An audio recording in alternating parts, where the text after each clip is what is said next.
D V ಜಿಯವರ 35ನೇ ಪುಣ್ಯತಿಥಿಯ ಆಚರಣೆಯ ಸಲುವಾಗಿ ನಾವೆಲ್ಲ ಸೇರಿದ್ದೀವಿ.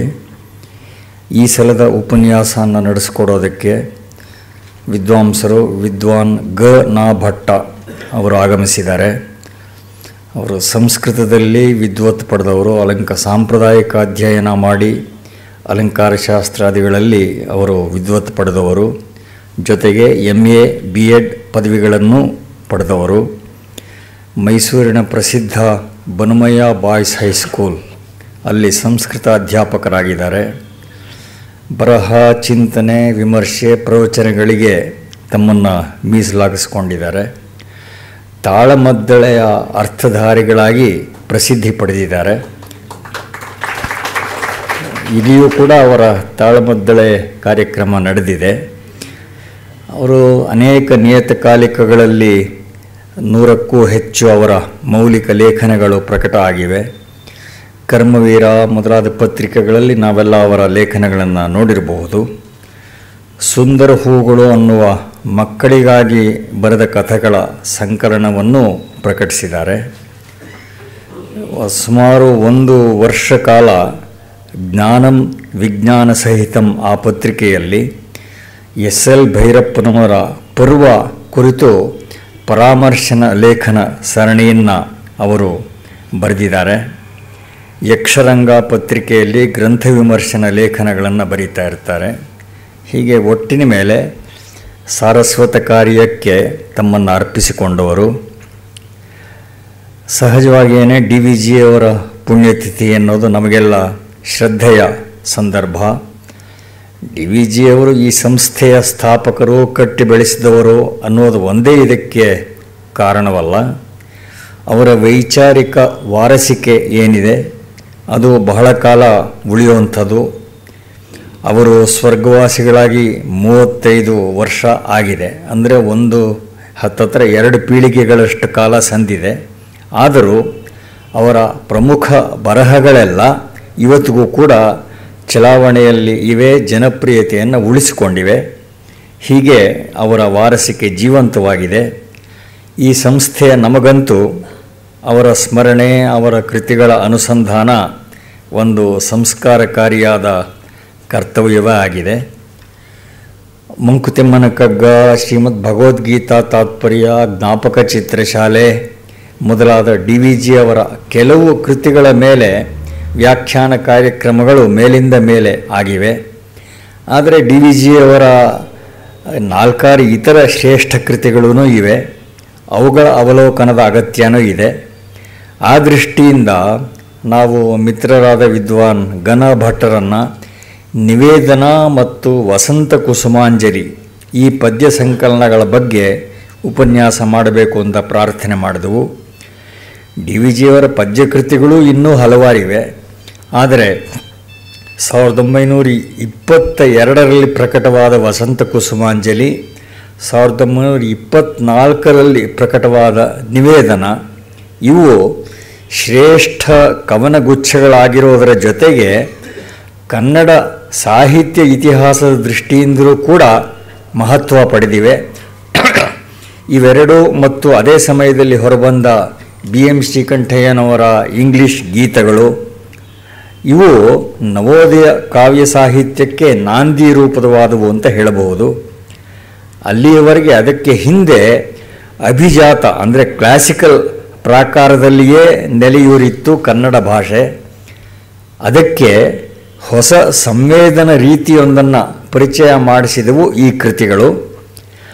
ಆಮೇಲಿನ ವರ್ಷಗಳಲ್ಲಿ 10 ಕೃತಿಗಳಲ್ಲಿ ವ್ಯಾಖ್ಯಾನಗೊಂಡ ಡಿ ವಿ ಜಿಯವರ ಜೀವನ ದರ್ಶನವನ್ನು ಮತ್ತು ಮೌಲ್ಯ ಮೀಮಾಂಸೆಯನ್ನು ಕೂಡ ಈ ಆದ್ಯ ಕೃತಿಗಳಲ್ಲಿಯೂ ಕೂಡ ನಾವು ಬೀಜ ರೂಪದಲ್ಲಿ ಗುರುತಿಸಬಹುದು. ಹೀಗೆ ಈ ಶ್ರೇಷ್ಠ ಕೃತಿಗಳನ್ನು ಕುರಿತು ತಮ್ಮ ಉಪನ್ಯಾಸವನ್ನು ಆರಂಭಿಸಬೇಕು ಅಂತ ವಿದ್ವಾನ್ ಗ.ನ. ಭಟ್ಟ ಅವರಲ್ಲಿ ಪ್ರಾರ್ಥನೆ ಮಾಡ್ತೇನೆ. ಕೂತ್ಕೊಂಡೆ ಮಾತಾಡೋದು.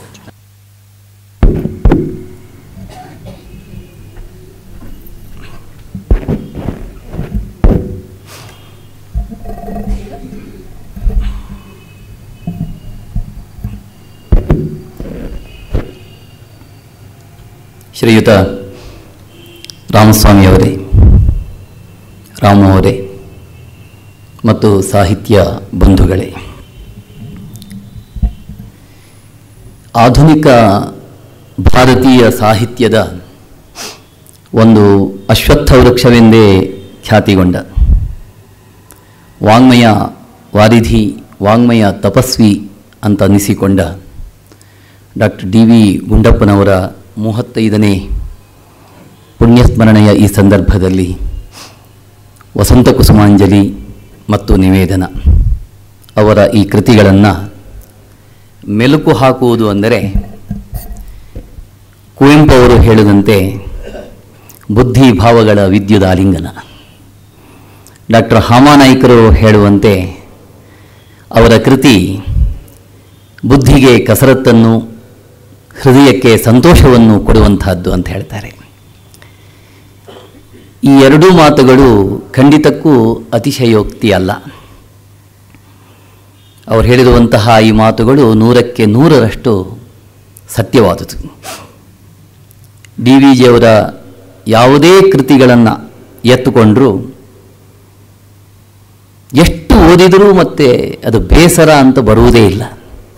ಮತ್ತೆ ಮತ್ತೆ ಓದಿಸಿಕೊಳ್ಳುವ ಆ ಶ್ರೇಷ್ಠ ಮಟ್ಟದ ಎಲ್ಲ ಸಾಹಿತ್ಯ ಗುಣಗಳನ್ನು ಅವು ಪಡೆದುಕೊಂಡಿವೆ.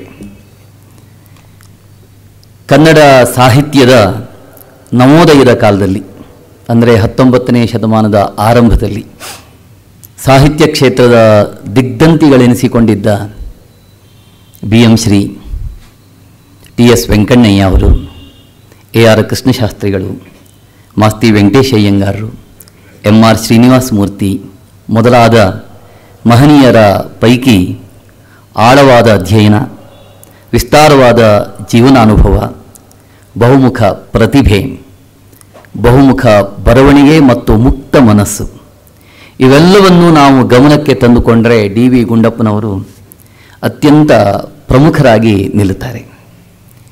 ಡಿ ವಿ ಗುಂಡಪ್ಪನವರ ಬಹುಪಾಲು ಸಾಹಿತ್ಯ ವೈಚಾರಿಕತೆಯಿಂದಲೇ ಕೂಡಿರುವಂಥದ್ದು. ಅವರು ಪತ್ರಿಕೋದ್ಯೋಗಕ್ಕೆ ತಮ್ಮನ್ನು ತೊಡಗಿಸಿಕೊಂಡರು. ಅವರು ಒಂದು ಪತ್ರಿಕೆಯನ್ನು ಆರಂಭಿಸುವಾಗ ಕೇವಲ ವರದಿ ಕೊಡುವುದೋ ಅಥವಾ ಇನ್ಯಾವುದೋ ಈ ಹೊತ್ತಿನ ಪತ್ರಿಕಾ ಮಾದರಿಯ ರೀತಿಯಲ್ಲಿ ಅವರು ಪತ್ರಿಕೆಯನ್ನು ನಡೆಸಲಿಲ್ಲ. ಆ ಪತ್ರಿಕೋದ್ಯಮಕ್ಕೂ ಕೂಡ ಒಂದು ತತ್ವ, ಬದ್ಧತೆ, ಸಾಹಿತ್ಯದ ಸ್ಪರ್ಶ ಇರ್ತಿತ್ತು. ಎಲ್ಲಿ ನೋಡಿ ಅವರ ಸಾಹಿತ್ಯದಲ್ಲಿ ಬಹುಪಾಲು ಬುದ್ಧಿ ಪ್ರಾಧಾನ್ಯತೆ ಕಂಡುಬರ್ತದೆ. ಅವರು ಸಂಸ್ಕೃತದಲ್ಲಿ, ಕನ್ನಡದಲ್ಲಿ, ಇಂಗ್ಲಿಷ್ನಲ್ಲಿ ಅವಿರತವಾಗಿ ಲೇಖನಗಳನ್ನು ಬರೆದಿದ್ದಾರೆ. ಅವರ ಇಂಗ್ಲೀಷು ಬಹಳ ಓಜಸ್ವಿಯಾದದ್ದು, ಅತ್ಯಂತ ಸುಂದರವಾದದ್ದು. ಹಾಗೆಯೇ ಅವರ ಕನ್ನಡವೂ ಕೂಡ ಅಷ್ಟೇ ಓಜಸ್ವಿಯಾದದ್ದು, ವೀರ್ಯವತ್ತಾದದ್ದು. ಅವರ ಕನ್ನಡದ ಬಗ್ಗೆ ಅವನ ಕೃಷ್ಣರಾಯರು ಒಂದು ಕಡೆ ಹೇಳ್ತಾರೆ, ಅವರ ಕ್ಷಾತ್ರ ಗದ್ಯ ಪರ್ವತದ ಧಾರೆಯಂತೆ ಅಂತ. ಅದು ಬರುವ ರಭಸಕ್ಕೆ ನಮ್ಮ ಹೃದಯ ಝಲ್ಲಂತದೆ. ಅಷ್ಟು ವೀರ್ಯವತ್ತಾಗಿ ಅವರ ಭಾಷೆ ಇದೆ ಅಂತ. ಸತ್ಯ ಅದು. ಅಂತಹ ಓಜಸ್ವಿಯಾದ, ತೇಜಸ್ವಿಯಾದ, ವೀರ್ಯವತ್ತಾದ ಕನ್ನಡವನ್ನು ಅವರು ರೂಢಿಸಿಕೊಂಡಿದ್ದರು. ಅದೇ ರೀತಿಯಲ್ಲಿ ಅವರು ಸಂಸ್ಕೃತವನ್ನು, ಇಂಗ್ಲೀಷನ್ನು ರೂಢಿಸ್ಕೊಂಡಿದ್ದರು. ಈ ಹೊತ್ತು ಆ ಬಗೆಯ ಸಾಹಿತ್ಯವನ್ನು, ಆ ಬಗೆಯ ಶೈಲಿಯನ್ನು, ಆ ಬಗೆಯ ಕನ್ನಡವನ್ನು ನಾವು ನೋಡುವುದು ಬಹಳ ಅಪರೂಪ. ಡಿ ವಿ ಜಿಯವರು ಸಾಹಿತಿಯಾಗಬೇಕು ಅಂತ ಹೊರಟವರೇನೂ ಆಗಿರಲಿಲ್ಲ. ನಾವೆಲ್ಲ ಇರ್ತೇವೆ, ಸಣ್ಣ ಹೆಸರು ತಗೊಳ್ಬೇಕು, ಸಾಹಿತ್ಯ ಬರಿಬೇಕು ಅಂತ ತೋರಿಸ್ಕೊಳ್ತೇವೆ. ಡಿ ವಿ ಜಿಯವರು ಅವರೇ ಹೇಳಿಕೊಂಡಂತೆ, ನನಗೆ ಯಾವ ತಿಳುವಳಿಕೆ ಉಂಟಾಯಿತೋ ಆ ತಿಳುವಳಿಕೆಯನ್ನು 10 ಜನಕ್ಕೆ ತಿಳಿಯಪಡಿಸಬೇಕು ಎನ್ನುವ ಆಸೆ ಉಂಟಾಯಿತು. ನನ್ನ ಜೀವನದಲ್ಲಿ ನಾನು ಯಾವ ಸೊಗಸನ್ನು ಅನುಭವಿಸಿದನೋ ಆ ಸೊಗಸೆಲ್ಲವನ್ನು ಸಾವಿರಾರು ಜನರಿಗೆ ತಿಳಿಯಪಡಿಸಬೇಕು ಎನ್ನುವ ಆಸೆ ಉಂಟಾಯಿತು. ಅದಕ್ಕಾಗಿ ನಾನು ಮೊದಲು ತಿಳುವಳಿಕೆಯನ್ನು ಸಂಪಾದನೆ ಮಾಡಿಕೊಂಡು ಆಮೇಲೆ ಆ ತಿಳುವಳಿಕೆಯನ್ನು ಬೇರೆಯವರಿಗೆ ಕೊಟ್ಟೆ ಅಂತ ಹೇಳ್ತಾರೆ ಅವರು. ಹಾಗಾಗಿ DVG ಅವರು ಒಂದು ಕಡೆಗೆ ಆಳವಾದ ಅಧ್ಯಯನಕ್ಕೆ ತೊಡಗಿದರು, ಹೆಚ್ಚು ಹೆಚ್ಚು ಜ್ಞಾನವನ್ನು ಸಂಪಾದನೆ ಮಾಡಿಕೊಳ್ಳುವುದಕ್ಕೆ ಮುಂದಾದರು. ಆಮೇಲೆ ಅದನ್ನು ಅಭಿವ್ಯಕ್ತಿಸುವುದಕ್ಕೆ ಅವರಿಗೆ ಪತ್ರಿಕೆ ಇತ್ತು. ಬೇರೆ ಬೇರೆ ಪತ್ರಿಕೆಗಳಲ್ಲೂ ಕೂಡ ಕೆಲಸ ಮಾಡಿದ್ದಾರೆ, ಸ್ವಂತ ಪತ್ರಿಕೆಯನ್ನೂ ಮಾಡಿದ್ದಾರೆ, ಕೈ ಸುಟ್ಕೊಂಡಿದ್ದಾರೆ.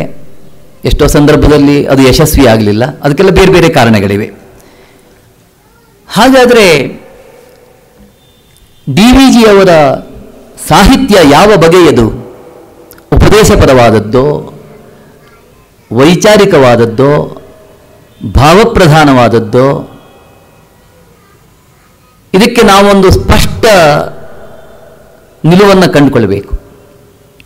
ಬಹುಪಾಲು ನಾನು ಈಗ ಹೇಳಿದಂತೆ ಅದು ವೈಚಾರಿಕತೆಯಿಂದ ಕೂಡಿದ್ದು. ಹಾಗಾದರೆ ಈ ವೈಚಾರಿಕ ಸಾಹಿತ್ಯ ಬರುವುದಕ್ಕೆ ಕಾರಣ ಏನು? ಈ ಬಗೆಯ ಸಾಹಿತ್ಯದ ಒಲವು ಅವರಿಗೆ ಬರುವುದಕ್ಕೆ ನಿಮಿತ್ತ ಏನು? ಇವುಗಳನ್ನು ಸ್ವಲ್ಪ ನಾವು ಗಮನಿಸಿದರೆ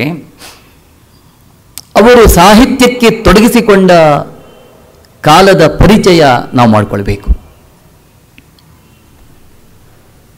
ನಮಗೆಲ್ಲ ಗೊತ್ತೇ ಇರುವಂತೆ ಎಲ್ಲ ದೇಶದ ಚರಿತ್ರೆಗೂ ಒಂದು ಉಚ್ಛ್ರಾಯ ಕಾಲ, ಒಂದು ಅವನತಿಯ ಕಾಲ ಅಂತ ಇರ್ತದೆ.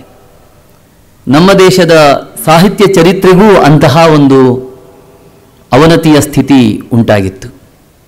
ಅದಕ್ಕೂ ಹಲವು ಕಾರಣಗಳಿವೆ, ನಾವು ಅದನ್ನು ಸ್ವಲ್ಪ ಗಮನಿಸ್ಕೊಳ್ಬೇಕು.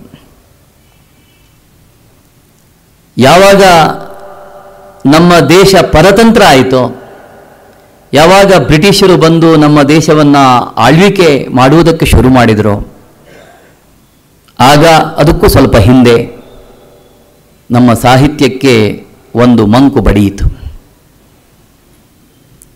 ವೇದಗಳಲ್ಲಿ ಕಂಡಿದ್ದನ್ನು, ಕೇಳಿದ್ದನ್ನು ಉಪನಿಷತ್ತುಗಳು ಮುಂದುವರೆಸಿವೆ, ಉಪನಿಷತ್ತುಗಳು ಹೇಳಿವೆ.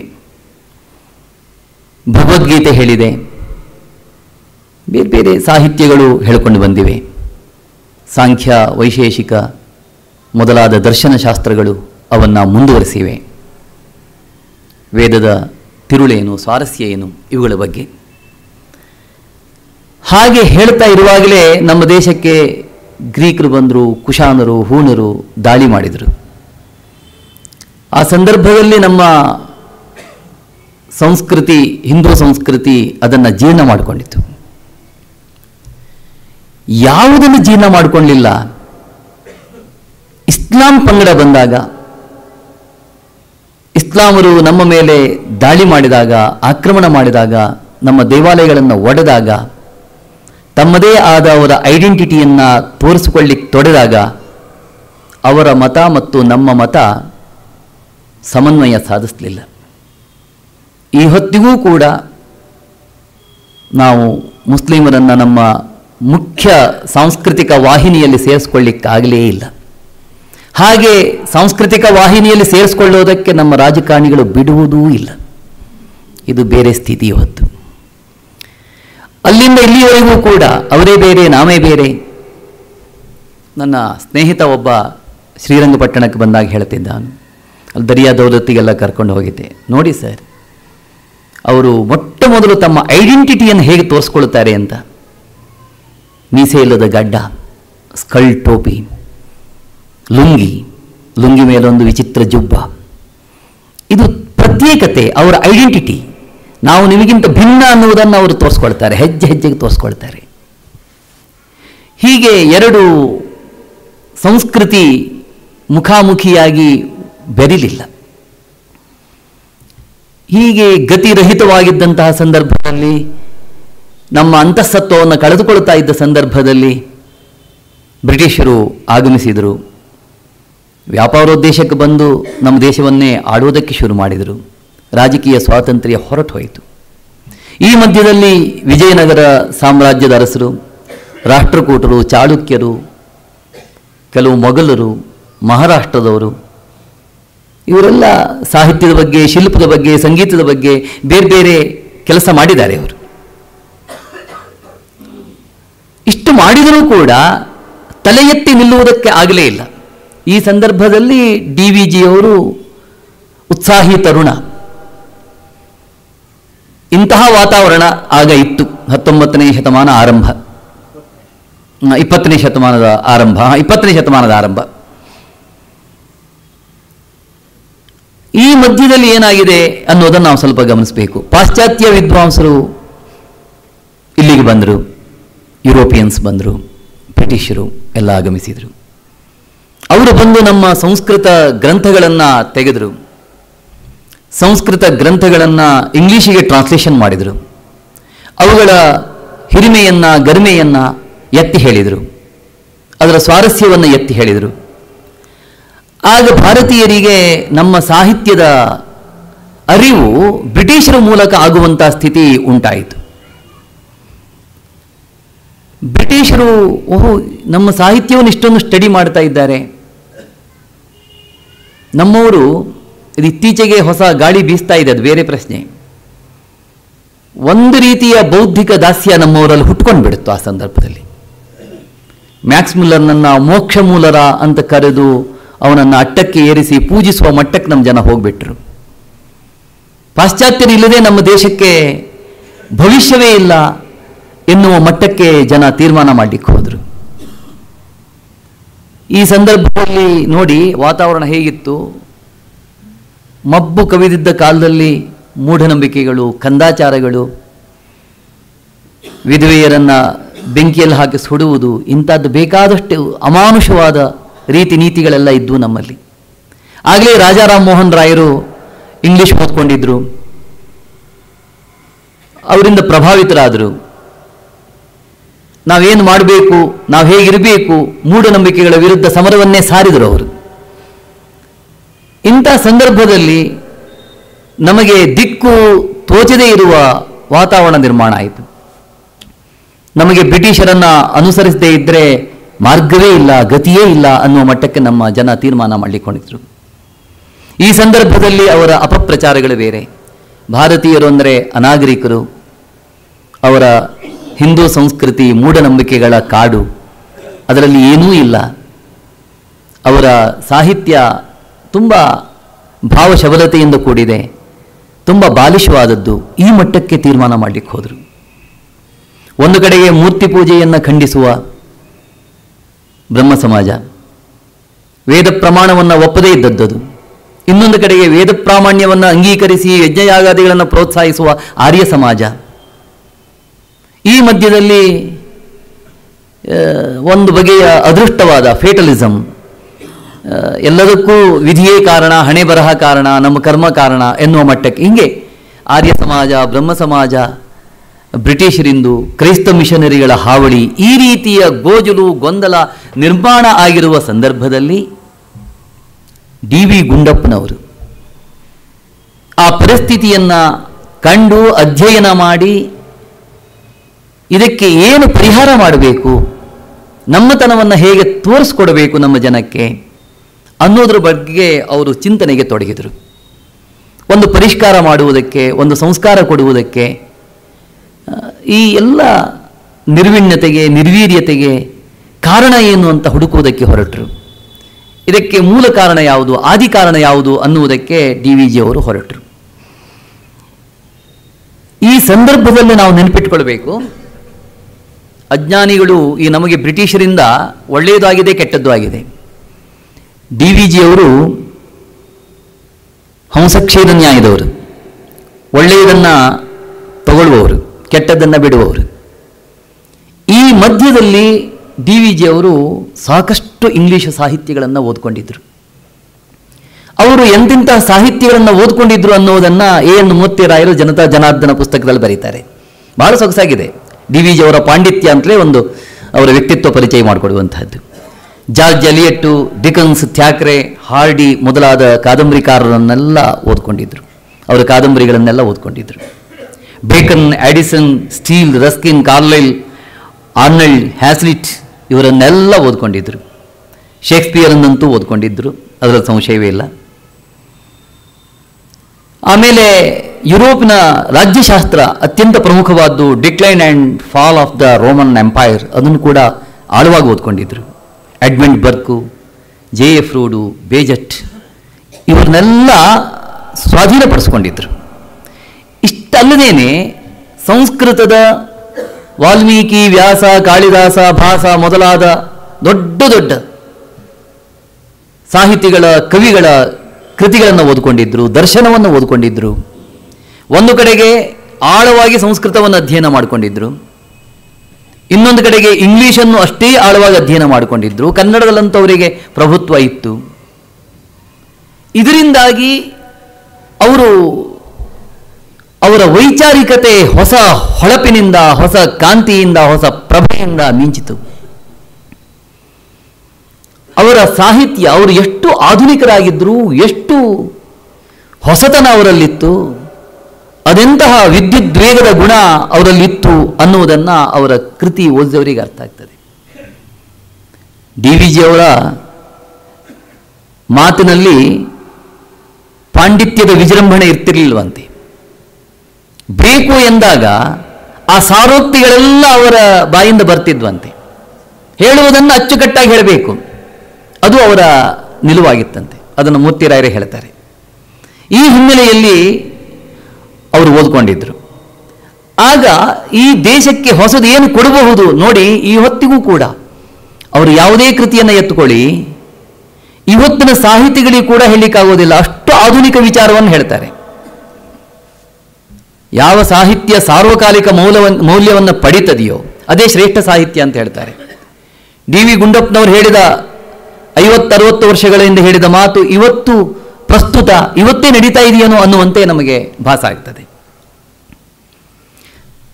ಹೀಗೆ ಇಂತಹ ವಾತಾವರಣದಲ್ಲಿ ನಾವು ಈ ದೇಶದ ನಿರ್ವಿಣ್ಯತೆಯನ್ನು ಕಳೆಯುವುದಕ್ಕೆ, ನಿರ್ವೀರ್ಯತೆಯನ್ನು ಕಳೆಯುವುದಕ್ಕೆ, ಅನಾಸಕ್ತಿಯನ್ನು ಕಳೆಯುವುದಕ್ಕೆ ಏನು ಮಾಡಬೇಕು ಎನ್ನುವ ನಿಟ್ಟಿನಲ್ಲಿ ಅವರು ಯೋಚನೆ ಮಾಡುವುದಕ್ಕೆ ಶುರು ಮಾಡಿದರು. ಆಗ ಅದನ್ನು ಬರೆಯುವುದಕ್ಕೆ ಶುರು ಮಾಡಿದರು, ಜನಕ್ಕೆ ಉಪದೇಶ ಮಾಡುವುದಕ್ಕೆ ಶುರು ಮಾಡಿದರು. ಹೀಗೆ ಅದು ಹೊರಟಿತು ಅವರ ಸಾಹಿತ್ಯ ಪ್ರವಾಹ. ನೋಡಿ, ನಮಗೆಲ್ಲ ಗೊತ್ತೇ ಇದೆ, ಪ್ರಕೃತಿ ಅಂದು ಕೂಡಲೇ ನಿಸರ್ಗ ಅಂತ ಹೇಳ್ತೇವೆ. ಪ್ರಕೃತಿ ಆಹ್ಲಾದಕರವಾದ್ದು, ಸಂತೋಷವನ್ನು ಉಂಟು ಮಾಡುವಂತಹದ್ದು, ಅದರ ಸೌಂದರ್ಯ ಆಸ್ವಾದನೀಯ. ನಾವೆಲ್ಲಾದರೂ ಬೇಸರ ಬಂದರೆ ಊಟಿಗೆ ಹೋಗಿ ಬರೋಣ, ಕೊಡೈಕೆನಾಲ್ಗೆ ಹೋಗಿ ಬರೋಣ, ಅಥವಾ ಇನ್ಯಾವುದೋ ಪ್ರಕೃತಿಯ ತಾಣಕ್ಕೆ ಹೋಗಿ ಸ್ವಲ್ಪ ದಿವಸ ಇದ್ದು ಬರೋಣ ಅಂತ ಹೇಳ್ತೇವೆ. ಪ್ರಕೃತಿಯ ಬಗ್ಗೆ ನಮಗೆ ಸಕಾರಾತ್ಮಕ ಭಾವನೆ ಇದೆ. ಡಿ ವಿ ಗುಂಡಪ್ಪನವರು ಹೇಳ್ತಾರೆ ಪ್ರಕೃತಿಯ ಬಗ್ಗೆ. ಡಿ ವಿ ಗುಂಡಪ್ಪನವರು ಪ್ರಕೃತಿಯ ಬಗ್ಗೆ ಹೇಳುವುದಕ್ಕೆ ಯಾರಿಂದ ಅವರು ಪ್ರಭಾವಿತರಾದರು ಅನ್ನೋದನ್ನು ನಾವು ನೋಡಬೇಕು. ಮ್ಯಾಥ್ಯೂ ಅರ್ನಾಲ್ಡ್ ಅವನ ಕಾವ್ಯವನ್ನು ಉದ್ಧರಿಸ್ತಾರೆ. ಡಿ ವಿ ಜಿಯವರ ಆ ಪ್ರಕೃತಿಯ ದೃಷ್ಟಿ ಇದೆಯಲ್ಲ, ಅದು ಬಹಳ ರೋಚಕವಾದ್ದು. ಮ್ಯಾಥ್ಯೂ ಅರ್ನಾಲ್ಡ್ ಹೇಳ್ತಾನೆ, nature is cruel, man is sick of blood. Nature is ಥವಾನ್, man would fain adore. Nature is fickle, man hath need of rest. ಇಂಥ ಮಾತುಗಳನ್ನು ಆಡ್ತಾನೆ. ನೇಚರ್ ಈಸ್ ಕ್ರೂಯಲ್, ಎಂಥ ಮಾತಿದು. Man is sick of blood, sick of blood. Nature is ಥವಾನ್, ಮೊಂಡೋದು, ಕ್ರೂರವಾಗಿದೆ, ಅದು ತಿಳ್ಕೊಂಡಾಗಿಲ್ಲ. ಈ ನಿಟ್ಟಿನಲ್ಲಿ ಡಿ ವಿ ಜಿಯವರು ಪ್ರಕೃತಿಯನ್ನು ನೋಡುವುದಕ್ಕೆ ಶುರು ಮಾಡಿದರು. ಆಗ ಡಿ ವಿ ಜಿಯವರ ಸಾಹಿತ್ಯದಲ್ಲಿ ಹೆಜ್ಜೆ ಹೆಜ್ಜೆ ಕಾಣುವುದು ಪ್ರಕೃತಿಯ ಶೋಧನೆ, ಪ್ರಕೃತಿಯ ಪ್ರತಿಭಟನೆ, ಪ್ರಕೃತಿಯ ಪರೀಕ್ಷೆ. ಪ್ರಕೃತಿ ನಾವು ತಿಳ್ಕೊಂಡಾಗಿಲ್ಲ ಅಂತ ಹೇಳ್ತಾರೆ ಅವರು. ನಮಗೆ ಬರೀ ಸಂತೋಷ ಕೊಡೋದಿಲ್ಲ, ಬರೀ ಆನಂದ ಕೊಡೋದಿಲ್ಲ, ನಮ್ಮ ಎಣಿಕೆಯನ್ನು ಮೀರಿ ಬಿಡ್ತದೆ, ನಮಗದು ತೊಂದರೆ ಕೊಡಬಹುದು. ಈ ನಿಟ್ಟಿನಲ್ಲಿ ಅವರು ಪ್ರಕೃತಿಯನ್ನು ನೋಡುವುದಕ್ಕೆ ಶುರು ಮಾಡಿದರು. ಇಂಗ್ಲಿಷ್ ಸಾಹಿತಿಗಳ, ಕವಿಗಳ ಒಂದೊಂದು ಮಾತು ಅವರಲ್ಲಿ ರಕ್ತಗತ ಆಯಿತು. ಸಂಸ್ಕೃತ ಸಾಹಿತ್ಯವನ್ನು ನೋಡಿದರು, ಕನ್ನಡ ಸಾಹಿತ್ಯವನ್ನು ನೋಡಿದರು. ಅದರ ಸಮನ್ವಯ ಮಾಡುವುದಕ್ಕೆ ಹೊರಟರು. ನಾನು ಮುಂದೆ ಹೇಳ್ತೇನೆ ಡಿ ವಿ ಜಿಯವರು ಯಾವ ದಿಕ್ಕಿನಲ್ಲಿ ಸಾಗಿದರು ಅನ್ನೋದನ್ನು, ಅವರ ವಸಂತ ಕುಸುಮಾಂಜಲಿ ನಿವೇದನವನ್ನು ಇಟ್ಟುಕೊಂಡು. ಹೀಗೆ ಅವರ ಸಾಹಿತ್ಯ ಹೊರಟಿತು. ಡಿ ವಿ ಜಿಯವರಿಗೆ ಬುದ್ಧಿಪ್ರಧಾನವಾದ ಸಾಹಿತ್ಯದಲ್ಲೇ ಒಲವು, ಭಾವಪ್ರಧಾನವಾದ ಸಾಹಿತ್ಯದಲ್ಲ ಒಲವಿಲ್ಲ, ಆಸಕ್ತಿ ಇಲ್ಲ ಅವರಿಗೆ. ಕಾವ್ಯದ ಕುತೂಹಲ ಜನಕತ್ವ ಬುದ್ಧಿಯ ಅಂಶದಿಂದ ಅಂತ ಹೇಳ್ತಾರೆ ಅವರು. ಕಾವ್ಯ ಅಂದರೆ ಏನು ಅನ್ನೋದನ್ನು ಹೇಳ್ತಾರೆ. ಅದು ಬಹಳ ಸೊಗಸಾದಂತಹ ಮಾತುಗಳನ್ನು ಅವರು ಆಡ್ತಾರೆ. ಅದು ಜೊಲ್ಲು ಸುರಿಸುವ ತೊಪ್ಪೆ ಅಲ್ಲ. ಕಾವ್ಯ ಎನ್ನುವುದು ಏನು? ನಮ್ಮ ಹೃದಯದ ನೀರ್ಗಲ್ಲನ್ನು ಹರಿಯಿಸಿ ಹೊಳೆಯಾಗಿಸ್ಬಿಡ್ತದೆ. ಅದು ಅಲ್ಲಿಯ ಕೆಸರು ಮಣ್ಣನ್ನು ವಜ್ರವಾಗಿಸುವ ಸೂರ್ಯಪ್ರಭೆ ಅಂತ ಹೇಳ್ತಾರೆ ಕಾವ್ಯ. ಅದು ನಮ್ಮನ್ನು ಒಂದು ತತ್ವದ ಕಡೆಗೆ ಒಯ್ಯುವ ದಿವ್ಯ ಧ್ವನಿ ಅಂತ ಹೇಳ್ತಾರೆ ಅವರು. ಮಾನುಷ ಹೃತ್ ಸೌಂದರ್ಯದ ಬಗ್ಗೆನೇ ಅವರು ಹೇಳ್ತಾರೆ. ಡಿ ವಿ ಜಿ ಅವರಿಗೆ ಮನುಷ್ಯನ ಅಂತರಂಗ ಬಹಳ ಇಷ್ಟವಾದ್ದು. ಅದನ್ನು ಬಹಳ ಸೊಗಸಾಗಿ ನಿರೂಪಣೆ ಮಾಡ್ತಾರೆ ಅವರು. ನಮ್ಮಲ್ಲಿ ಹುಟ್ಟತಕ್ಕಂತಹ ಆವೇಶ, ಕ್ರೋಧ, ದುಃಖ, ಸಂಕಟ ಇವೆಲ್ಲವೂ ಕೂಡ ಕಾವ್ಯಕ್ಕೆ ವಸ್ತು ಆಗ್ತದೆ ಅಂತ ಅವರು ಹೇಳ್ತಾರೆ. ಹೀಗೆ ಅವರ ಕಾವ್ಯ ಬುದ್ಧಿಪ್ರಧಾನವಾಗಿ ಹೊರಟಿತು. ಈ ನಿಟ್ಟಿನಲ್ಲಿ ನಾವು ಎ ಆರ್ ಕೃಷ್ಣಶಾಸ್ತ್ರಿಗಳು ಹೇಳಿದ ಒಂದು ಮಾತನ್ನು ಗಮನಿಸಬೇಕು. ಅದು ಬಹಳ ಸೊಗಸಾದ ಮಾತು. ಅದನ್ನೇ ನಾನು ಇವತ್ತಿನ ಕಾವ್ಯಕ್ಕೆ ಪೀಠಿಕೆಯಾಗಿ ಇಟ್ಟುಕೊಂಡಿದ್ದೇನೆ. ವಸಂತ ಕುಸುಮಾಂಜಲಿ, ಆ ಪದ ಪ್ರಯೋಗವೇ ಎಷ್ಟು ಸೊಗಸಾದ್ದು. ಕೇಳ್ತಾ ಇದ್ರೆ ನಮ್ಮ ಹೃದಯ ನಲಿಬೇಕು, ನರ್ತನ ಮಾಡಬೇಕು, ಸಂತೋಷ ಪಡಬೇಕು. ಅಷ್ಟು ನಮೂರಾದ, ಅಷ್ಟು ಸೂಕ್ಷ್ಮವಾದ ಪದ ಜೋಡಣೆ ಅಲ್ಲಿ ಮಾಡಿದ್ದಾರೆ. ಎ ಆರ್ ಕೃಷ್ಣಶಾಸ್ತ್ರಿಗಳು ಅದರ ಬಗ್ಗೆ ಬಹಳ ಚಂದ ಹೇಳ್ತಾರೆ. ವಸಂತ ಕುಸುಮಾಂಜಲಿ ಎಂಬ ಹೆಸರಿದ್ದರೂ ಡಿ ವಿ ಜಿಯವರ ಈ ಕೃತಿಗೆ ಇದರಿಂದ ಬರುವ ಆನಂದವು ವಸಂತದ ಕುಸುಮಾಮೋದವನ್ನೂ, ಚಂಚಲ ಸೌಂದರ್ಯವನ್ನೂ, ಕೋಕಿಲ ಗಾನವನ್ನೂ ಅನುಭವಿಸಿ ಉಂಟಾಗುವ ಮೋಹಕ್ಕೆ ಸದೃಶವಾದುದಲ್ಲ. ಇದರಲ್ಲಿ ಕಂಡುಬರುವುದು ಜ್ಯೋತ್ಸ್ನಾವತಿಯ ದೂತಿಯಾದ ಪಶ್ಚಿಮ ದಿಂಗನೆಯ ಉಜ್ವಲ ರಾಗ ಅಲ್ಲ, ಅನಂತವಾದ ಅಂತರಿಕ್ಷದ ಸ್ನಿಗ್ಧ ಕಾಂತಿ. ಹರಿಣಗಳು ಹಾರಾಡುವ ಹಸಿರು ಹುಲ್ಲುಗಾವಲಿನಲ್ಲಿ ಪಳಪಳನೆ ತಳತಳನೆ ಹರಿಯುವ ಹೊಳೆಯ ಚಪಲತೆಯಲ್ಲ.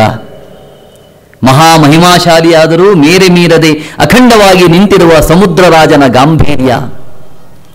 ಮೋಹಿನಿ ಗಾನ ಅಲ್ಲ, ಸರ್ವ ವೇದಾಂತ ಸಾರ ಸಂಗ್ರಹ ಅಂತ ಹೇಳ್ತಾರೆ. ಅಬ್ಬ, ಈ ಒಂದೊಂದು ವಾಕ್ಯವನ್ನು ಓದುವಾಗ ನಮಗೆ ಅಷ್ಟು ತೂಕ ಬೇಕು, ಅಷ್ಟು ತಾಕತ್ತು ಬೇಕು. ವಸಂತ ಕುಸುಮಾಂಜಲಿ ಒಂದು ಲಘುವಾದ ಸಾಹಿತ್ಯ ಅಲ್ಲ, ಒಂದು ಲಘುವಾದ ಕಾವ್ಯ ಅಲ್ಲ. ಅವ್ರು ಹೇಳ್ತಾರೆ, ವಸಂತ ಕಾಲದಲ್ಲಿ ಕುಸುಮಾಮೋದ, ಹೂಗಳು ಅರಳುತ್ತವೆ, ಚಿಗುರುಗಳಾಗುತ್ತವೆ, ಅದನ್ನು ನೋಡಿ ನಾವು ಸಂತೋಷ ಪಡುತ್ತೇವೆ. ಆ ಆಮೋದ ಸಿಗೋದಿಲ್ಲ. ಡಿ ವಿ ಜಿಯವರ ವಸಂತ ಕುಸುಮಾಂಜಲಿಯಲ್ಲಿ ಚಂಚಲ ಸೌಂದರ್ಯ, ಕೋಕಿಲ ಗಾನ ಇಂಥದ್ದು ಯಾವುದು ಕಂಡುಬರುವುದಿಲ್ಲ. ಇಲ್ಲಿ ಕಂಡುಬರುವುದು ಜ್ಯೋತ್ಸ್ನಾವತಿಯ ದೂತಿಯಾದ ಪಶ್ಚಿಮ ದಿಗಂಗನೆಯ ಉಜ್ವಲ ಮುಖರಾಗವೂ ಕೂಡ ಅಲ್ಲ. ಈ ಹಸಿರು ಹುಲ್ಲುಗಾವಲಿನಲ್ಲಿ ಜಿಂಕೆಗಳು ಹಾರಾಡುತ್ತವೆ, ಓಡಾಡುತ್ತವೆ, ಅಲ್ಲಿ ನದಿಗಳು ಹರಿತಾ ಇದ್ರೆ ಅದು ಪಳಪಳನೆ ತಳತಳನೆ ಹರಿತಾ ಇರುತ್ತೆ. ಹಾಗೆ ಹರಿಯುವುದೂ ಅಲ್ಲ. ಅವ್ರು ಹೇಳ್ತಾರೆ, ಮಹಾಮಹಿಮಾಶಾಲಿಯಾದ, ಮೇರೆ ಮೀರದೆ ಅಖಂಡವಾಗಿ ನಿಂತಿರುವ ಸಮುದ್ರರಾಜನ ಗಾಂಭೀರ್ಯ. ವಸಂತ ಕುಸುಮಾಂಜಲಿಯ ಗಾಂಭೀರ್ಯ ಉಂಟು. ಸರ್ವ ವೇದಾಂತ ಸಾರ ಸಂಗ್ರಹ ಇಲ್ಲಿರುವುದು, ಮೋಹಿನಿ ಗಾನ ಅಲ್ಲ. ಅಂದ್ರೆ ಏನಾಯಿತು? ಅಷ್ಟು ಗಂಭೀರವಾದ, ಅಷ್ಟು ತಾತ್ವಿಕವಾದ, ಅಷ್ಟು ಆಧ್ಯಾತ್ಮಿಕವಾದ ವಿಷಯ ವಸಂತ ಕುಸುಮಾಂಜಲಿಯಲ್ಲಿ ಸೇರಿಕೊಂಡಿದೆ. ಈ ನಿಟ್ಟಿನಲ್ಲಿ ನಾವು ಇವತ್ತು ಡಿ ವಿ ಜಿಯವರ ವಸಂತ ಕುಸುಮಾಂಜಲಿಯನ್ನು ನೋಡಬೇಕು, ನಿವೇದನವನ್ನು ನೋಡಬೇಕು. ಡಿ ವಿ ಜಿಯವರಿಗೆ ಮನುಷ್ಯನ ಗುಣಗಳನ್ನು ನಾನಾ ವಿಧದಲ್ಲಿ ಚಿತ್ರಿಸುವುದಂದರೆ ಎಲ್ಲಿಲ್ಲದ ಸಂತೋಷ. ಅವರ ವ್ಯಕ್ತಿ ಚಿತ್ರ ನೋಡಬೇಕು, ಜ್ಞಾಪಕ ಚಿತ್ರ ಶಾಲೆ ಓದಬೇಕು. ಒಬ್ಬೊಬ್ಬ ವ್ಯಕ್ತಿಯನ್ನು ಅವರು ಪರಿಚಯ ಮಾಡಿಸಿಕೊಡುವ ಕ್ರಮ ಇದೆಯಲ್ಲ, ನಮ್ಮ ಕಣ್ಣಿಗೆ ಕಟ್ಟಿದಂತೆ ಆಗ್ತದೆ. ನಾನು ಎಂ.ಆರ್. ಶ್ರೀನಿವಾಸ ಮೂರ್ತಿಯವರನ್ನು ನೋಡಿಲ್ಲ, ವಿ.ಎಸ್. ಶ್ರೀನಿವಾಸ ಶಾಸ್ತ್ರಿಗಳನ್ನು ನೋಡಿಲ್ಲ, ಟಿ.ಎಸ್. ವೆಂಕಣ್ಣಯ್ಯ ಯಾರನ್ನೂ ನೋಡಿಲ್ಲ. ಆದರೆ ಅವರೆಲ್ಲರ ಹೆಸರು ನನ್ನ ಬಾಯಲ್ಲಿ ಅನಾಯಾಸವಾಗಿ ಬರುತ್ತವೆ. ಯಾಕೆಂದರೆ ಡಿ.ವಿ.ಜಿ ಅವರು ಕಟ್ಟಿಕೊಟ್ಟ ಚಿತ್ರ ನನ್ನ ಮನಸ್ಸಿನಲ್ಲಿ ಬೇರೂರಿದೆ. ಎಷ್ಟು ವ್ಯಕ್ತಿಗಳ ಚಿತ್ರ. ಇವತ್ತು ಒಬ್ಬ ಬರಹಗಾರ ವ್ಯಕ್ತಿ ಚಿತ್ರವನ್ನು ಮಾಡಬೇಕು ಅಂತಾದರೆ ಡಿ.ವಿ.ಜಿ ಅವರ ಜ್ಞಾಪಕ ಚಿತ್ರ ಶಾಲೆ ಓದಬೇಕು. ಅಷ್ಟು ಸೊಗಸು. ಸಂಸ್ಕೃತ ಶ್ಲೋಕ ತರ್ತಾರೆ, ಇಂಗ್ಲಿಷನ್ನು ಉಕ್ತಿಯನ್ನು ತರ್ತಾರೆ, ತಮ್ಮ ಅನುಭವವನ್ನು ಹೇಳ್ತಾರೆ. ಆ ಒಂದರ ಬೆನ್ನಿಗೆ ಹಾಸು ಹೊಕ್ಕಾಗಿ ಓದಲಿಕ್ಕೆ ಕೂತರೆ ನಮಗೆ ಬೇರೆ ಏನೂ ಓದೋದಕ್ಕೆ ಮನಸ್ಸು ಬರೋದಿಲ್ಲ. ನನ್ನ ಜೀವನದಲ್ಲಿ ನನಗೇನಾದರೂ ದುಃಖ ಆದರೆ, ಮನಸ್ಸಿಗೆ ಸಂಕಟ ಆದರೆ, ನಾನೊಂದು ಅರ್ಧ ಗಂಟೆ ಡಿ.ವಿ.ಜಿ ಅವರ ಪುಸ್ತಕ ಓದಿದ್ರೆ ನಾನು ಶಾಂತ ಆಗಿಬಿಡ್ತೇನೆ. ನನ್ನ ಮನಸ್ಸು ಅಷ್ಟು ಉಲ್ಲಾಸವಾಗ್ತದೆ, ಅಷ್ಟು ಸಂತೋಷಗೊಳ್ಳುತ್ತದೆ. ಅವರು 1922ರಲ್ಲಿ ಬರೆದದ್ದು ವಸಂತ ಕುಸುಮಾಂಜಲಿ.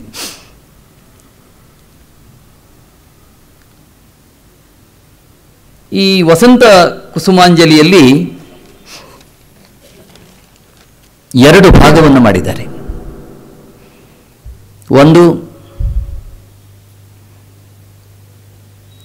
ಈ ನಡವಳಿಕೆಗಳು, ಮನುಷ್ಯರ ನಡವಳಿಕೆ ಹೇಗಿರ್ತದೆ ಅನ್ನೋದರ ಬಗ್ಗೆ ಒಂದು ವ್ಯಕ್ತಿ ಚಿತ್ರವನ್ನು ಕುರಿತಿರುವಂತಹದ್ದು. ಇನ್ನೊಂದು ತಾತ್ವಿಕವಾದ ವಿಚಾರವನ್ನು ಹೇಳಿದ್ದು. ಮೊದಲನೇ ಭಾಗ ಎಲ್ಲ ತಾತ್ವಿಕ ವಿಚಾರವನ್ನು ಹೇಳ್ಕೊಂಡು ಹೋಗ್ತಾರೆ. ಆ ತಾತ್ವಿಕತೆಯನ್ನು ತಮ್ಮ ನಡವಳಿಕೆಯಲ್ಲಿ, ತಮ್ಮ ಆಚರಣೆಯಲ್ಲಿ ತಂದ ಮಹಾಪುರುಷರ ಪರಿಚಯವನ್ನು ಡಿ.ವಿ.ಜಿ ಅವರು ಮಾಡಿಕೊಟ್ಟಿದ್ದಾರೆ. ಮೊದಲನೇ ಭಾಗದಲ್ಲಿ ಸರಳರಿಗೆ ಅಂತ ಒಂದು ಪದ್ಯ ಇದೆ. ಅದರಲ್ಲಿ ಮೊದಲನೇ ಭಾಗದಲ್ಲಿ ಜೀವನ ತತ್ವಾಲೋಚನೆ, ಎರಡನೇದರಲ್ಲಿ ಆಧುನಿಕ ಭಾರತೀಯ ಮಹಾಪುರುಷರ ವಿಷಯಕವಾದ ವ್ಯಕ್ತಿಚಿತ್ರ. ಈ ಸರಳರಿಗೆ ಎನ್ನುವುದು ಮೊದಲನೇ ಮುದ್ರಣ ಆಗುವಾಗ ಪ್ರಕಟ ಆಗಿರಲಿಲ್ಲ, ಎರಡನೇ ಮುದ್ರಣದಲ್ಲಿ ಅದು ಪ್ರಕಟಗೊಂಡಿದೆ. ಸರಳರಿಗೆ, ಸರಳರು, ಅದನ್ನು ಡಿ.ವಿ.ಜಿ ಅವರು ಎಷ್ಟು ಸೊಗಸಾಗಿ ಹೇಳಿದ್ದಾರೆ. ಸಂಜೆಯಲ್ಲಿ ತಲೆ ಎತ್ತಿ, ನಿಶಿಯಲ್ಲಿ ಬೆಳೆದು, ಮುಂಜಾವದಲ್ಲಿ ಬಿರಿದು, ಬಿಸಿಲೇರೆ ಬತ್ತಿ, ತೀರಿಕೊಳ್ಳುವುದು ಬೇಗ ಕಿರಿಬಾಳು ನೋಡು, ಪಾರಿಜಾತವದೇನು ಅರೆದಿನದ ಪಾಡು. ನನಯಾಗಿ 10 ದಿನ ಅರಳುತ್ತೈದು ದಿನ, ವನಿತೆಯರ ಹೆರಳಿನಲ್ಲಿ ಮೆರೆವುದೇಳು ದಿನ. ಹಲವು ತಲೆಗೊಂದೆ ತಾಳೆಯ ಹೂವು ಸಾಕು, ಬಲದ ಬದುಕದು ನೋಡು ಬಿತ್ತರದ ಜೋಕು. ಹೆಸರಿಲ್ಲದ ಅಲರುಗಳು ಬೀಳ್ ಬಯಲಿನಲ್ಲಿ, ನಸುನಗುತ ನಲಿಯುವವು ಬೇಳು ಪರಿರದಲ್ಲಿ. ಗರುವ ಗೌರವವಿನಿಸುವರಿಯದವುಗಳನ್ನು ಗುರಿಮರೆತು ನಿರಮಿಸಿದನೋ ವಿರಿಂಚನನು. ಬಿರಿದಳಿವ ಹೂವೇಕೆ ಕಿರಿ ಬಾಳದೇಕೆ, ಮರವಿಗಾಹುತಿಯಪ್ಪ ಕಿರುಗವಿತೆ ಏಕೆ. ಎಡೆಯುಂಟು ಸೃಷ್ಟಿತಾ ಉದ್ಯಾನದ ಒಳಗೆ, ಬಡಹೂವು ಬಡಹಾಡು ಬಡಬಾಳುಗಳಿಗೆ. ಕಲೆ ಚಮತ್ಕಾರಗಳ ನರಿಯದೀ ಕಂತೆ, ಗೆಳೆಯರಿರುವರಿಗೊರ್ಮೆ ಸರಸ ತೋರ್ದಂತೆ. ಮುಂದೆಯುಂ ಸುಲಭದೊಲಿವರ ಕಾಣಲಹುದೆ, ಹಿಂದಿನಂದದ ಸರಳ ಜನರಿನ್ನು ಮಿಹರೆ. ಜುಲೈ 20, 1950ರಲ್ಲಿ ಬರೆದಿದ್ದು ಸರಳರಿಗೆ.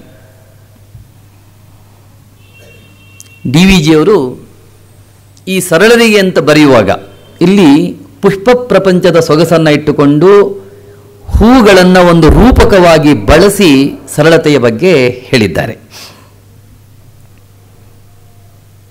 ಸರಳವಾದ ಜೀವನ ಮಾಡೋದು, ಸರಳತೆಯಿಂದ ಬದುಕೋದು ಮನುಷ್ಯನ ಒಂದು ಕರ್ತವ್ಯವೂ ಹೌದು. ಆದರೆ ಈ ಹೊತ್ತು ಏನಾಗಿದೆ, ಸರಳವಾದ ಬದುಕು ಎನ್ನುವುದು ಹೊರಟೇ ಹೋಗಿದೆಯೇನೋ ಅಂತ ಅನ್ನಿಸ್ತದೆ. ಒಂದು ಮದುವೆ ಮನೆಯ ರಿಸೆಪ್ಷನ್ನಿಗೆ ಹೋದರೆ ನಮಗೆ ಊಟ ಮಾಡಲಿಕ್ಕೆ ಆಗದಷ್ಟು ತಿಂಡಿ ತಿನಿಸು ಭಕ್ಷ್ಯಗಳನ್ನು ಕೊಡ್ತಾರೆ. ನಮ್ಮ ಹೊಟ್ಟೆಗೆ ಒಂದು 2 ಸ್ವೀಟ್ ಸಾಕಾಗ್ಬೋದು, 10 ಸ್ವೀಟ್ ಇಡ್ತಾರೆ ಅಲ್ಲಿ. ದೋಸೆ ಪೂರಿ ಅದು ಹೇಳಿ ತೀರಿದು ಪ್ರತಿಷ್ಠೆ. ಒಂದು ದೇವಸ್ಥಾನಕ್ಕೆ ಒಂದು ಟ್ಯೂಬ್ ಲೈಟನ್ನು ದಾನ ಮಾಡಿಬಿಡ್ತೇವೆ, ಕೆಳಗಡೆ ಒಂದು ಹೆಸರು ಬರೆಸ್ತೇವೆ, ಇಂಥವರಿಂದ ಡೊನೇಟೆಡ್. ನಮ್ಮ ಹೆಸರು ಕಾಣಬೇಕು. ಒಂದು ಗಂಟೆ ತಗೊಂಡು ಹೋಗಿ ದಾನ ಮಾಡ್ತೇವೆ, ಅಲ್ಲೂ ನಮ್ಮ ಹೆಸರು ಇರಬೇಕು, ಮೆರಿಬೇಕು. ಈ ಸರಳತೆ ಬಗ್ಗೆ ಡಿ ವಿ ಜಿಯವರು ಬಹಳ ಸೊಗಸಾಗಿ ಬರೆದಿದ್ದಾರೆ. ಅದು ನಮ್ಮ ಜೀವನಕ್ಕೆ ಇವತ್ತು ಅಗತ್ಯವೇನೋ ಅನ್ನಿಸ್ತದೆ. ಗೋಖಲೆ ಇನ್ಸ್ಟಿಟ್ಯೂಷನ್ನಲ್ಲೇ ಯಾವುದೋ ಒಂದು ಸಮಾರಂಭ ಇತ್ತಂತೆ.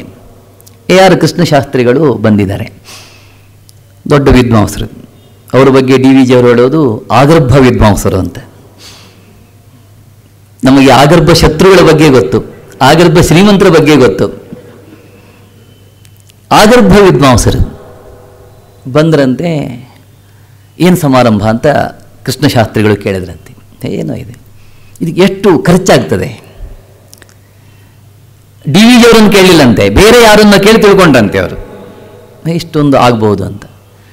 ಕೂಡಲೇ ಅವರು ಹೋಗಿ 80 ರೂಪಾಯಿಗೆ ಒಂದು ಚೆಕ್ ಬರ್ಕೊಂಡು ಬಂದ್ರಂತೆ. ಇದು ಯಾರಿಗೂ ಹೇಳಿಕೊಡೋದು, ಇದರ ಖರ್ಚು ವೆಚ್ಚಗಳನ್ನು ನೀವು ಇದರಲ್ಲಿ ತೂಗಿಸ್ಕೊಳ್ಬೇಕು ಅಂತ ಕೊಟ್ಟರಂತೆ. ಇದು ಸರಳತೆ ಅಂತ ಡಿ ವಿ ಜಿಯವರು ಹೇಳ್ತಾರೆ. ಹಾಗೆ ಎಂ ಹಿರಣ್ಣಯ್ಯನವರು, ಹಿರಿಯಣ್ಣ ಅವರು ಸಂಸ್ಕೃತದ ಬಹುದೊಡ್ಡ ವಿದ್ವಾಂಸರು. ಅವರು ಸಂಸ್ಕೃತ ವಿದ್ಯಾರ್ಥಿಗಳಿಗೆ ಗುಪ್ತವಾಗಿ ದಾನ ಮಾಡ್ತಿದ್ರಂತೆ. ಅವರು ಯಾರಿಗೂ ಹೇಳಿಕೊಡೋದು, ವಿದ್ಯಾರ್ಥಿಗಳಿಗೆ ಕಂಡೀಷನ್ ಹಾಕೋದು, ನೋಡಿ ನಾನು ಕೊಡುವ ಹಣ ಯಾರಿಗೂ ನೀವು ಹೇಳಿಕೊಡೋದು ಅಂತ. ಸರಿ, ಅವನ ಒಬ್ಬ ವಿದ್ಯಾರ್ಥಿಗೆ 1 ವರ್ಷದ 2 ವರ್ಷದ ಅವಧಿಗೆ ತಿಂಗಳಿಗೆ ಇಷ್ಟು ಹಣ ಅಂತ ಹೇಳಿ ಅವ್ರು ನಿಗದಿಪಡಿಸಿದರು. ಮತ್ತೊಬ್ಬ ವಿದ್ಯಾರ್ಥಿ ಓದಲಿಕ್ಕೆ ಅಂತ ಬಂದ. ಹಾಗೆ ಓದಲಿಕ್ಕೆ ಬಂದವನು, ನನಗೆ ಸಹಾಯ ಬೇಕಿತ್ತು, ಯಾರನ್ನು ಕೇಳಿ ಅಂತ ಕೇಳಿದಾಗ ಹಿರಿಯಣ್ಣವರನ್ನು ಕೇಳು. ಸರಿ, ಅವನಲ್ಲಿ ಹೋಗಿ ಕೇಳಿದ, ಅವನಿಗೂ ಸಹಾಯವನ್ನು ಮಾಡಿದರು. ಈ ಸೂಚನೆ ಕೊಟ್ಟ ಹುಡುಗ ತನ್ನ ಸರದಿಯ ಹಣ ತರಲಿಕ್ಕೆ ಅಂತ ಅವರ ಮನೆಗೆ ಹೋಗಿದ್ದಾನೆ. ಅವನಿಗೆ ಇನ್ನೂ 8 ತಿಂಗಳ ಅವಧಿ ಇತ್ತಂತೆ. ಆಗ ಇವರು ಏನು ಮಾಡಿದ್ದಾರೆ, ಆ 8 ತಿಂಗಳ ಅವಧಿಯ ಹಣವನ್ನು ಒಂದು ಗಂಟು ಕಟ್ಕೊಂಡು ಬಂದು ಹೇಳಿದ್ರಂತೆ, ನೀನಿನ್ನು ಬರಬೇಕಾದ ಅಗತ್ಯ ಇಲ್ಲ, ಅಷ್ಟು ಹಣವನ್ನು ಇದರಲ್ಲಿ ಇಟ್ಟಿದ್ದೇನೆ. ಯಾಕೆ ಅಂತ ಅವನು ಆಶ್ಚರ್ಯದಿಂದ ಕೇಳಿದ. ಅದಕ್ಕೆ ಅವರು ಹೇಳ್ತಾರೆ, ನಾನು ಈ ಹಣವನ್ನು ಕೊಟ್ಟಿದ್ದು ಯಾರಿಗೂ ಹೇಳಬಾರದು ಅಂತ ಹೇಳಿದ್ದೆ, ನೀನು ಬೇರೆಯವರಿಗೆಲ್ಲ ಹೇಳಿದ್ದೀಯೇ, ಈಗ ನಾನು ಕೊಟ್ಟಿದ್ದನ್ನು ಕೂಡ ಬೇರೆಯವರಿಗೆ ಹೇಳಬೇಡ ಅಂತ ಹೇಳಿ ಕಳಿಸ್ಕೊಟ್ರಂತೆ. ಅಂದರೆ ತಾವು ಮಾಡುವಂತಹ ದಾನ, ಸಂಸ್ಕೃತ ಉಪನಿಷತ್ತಲ್ಲಿ ಬರ್ತದೆ, ಹ್ರಿಯಾದೇಯಂ ಭಿಯಾದೇಯಂ, ಕೊಡಬೇಕಾದದ್ದನ್ನು ಹ್ರಿಯ ನಾಚಿಕೆಯಿಂದ ಕೊಡುವಂತ. ನೀನು ಕೊಡುವುದು 10 ಜನಿಗೆ ಗೊತ್ತಾಗಬಾರದು, ಸಂಕೋಚ ಪಟ್ಟುಕೊಂಡು ಕೊಡು ನೀನು. ನಾವಾಗಲ್ಲ, ಕೊಡುವುದನ್ನು ವೈಭವದಲ್ಲಿ ಕೊಡ್ತೇವೆ, ಪ್ರಚಾರ ಮಾಡಿ ಕೊಡ್ತೇವೆ. ಹಾಗೆ ಇವರ ಬಾಳಿನಲ್ಲಿ ಈ ರೀತಿಯ ತತ್ವಗಳಿದ್ದುವು ಅಂತ ಡಿ ವಿ ಜಿಯವರು ಹೇಳ್ತಾರೆ. ಇದೇ ಸಂದರ್ಭದಲ್ಲಿ ತುಂಬ ಜನರ ಬಗ್ಗೆ ಬರೆದಿದ್ದಾರೆ. ಅದನ್ನು ಹೇಳಲಿಕ್ಕೆ ಹೋದರೆ ನನಗೆ ಸಮಯ ಸಾಕಾಗೋದಿಲ್ಲ.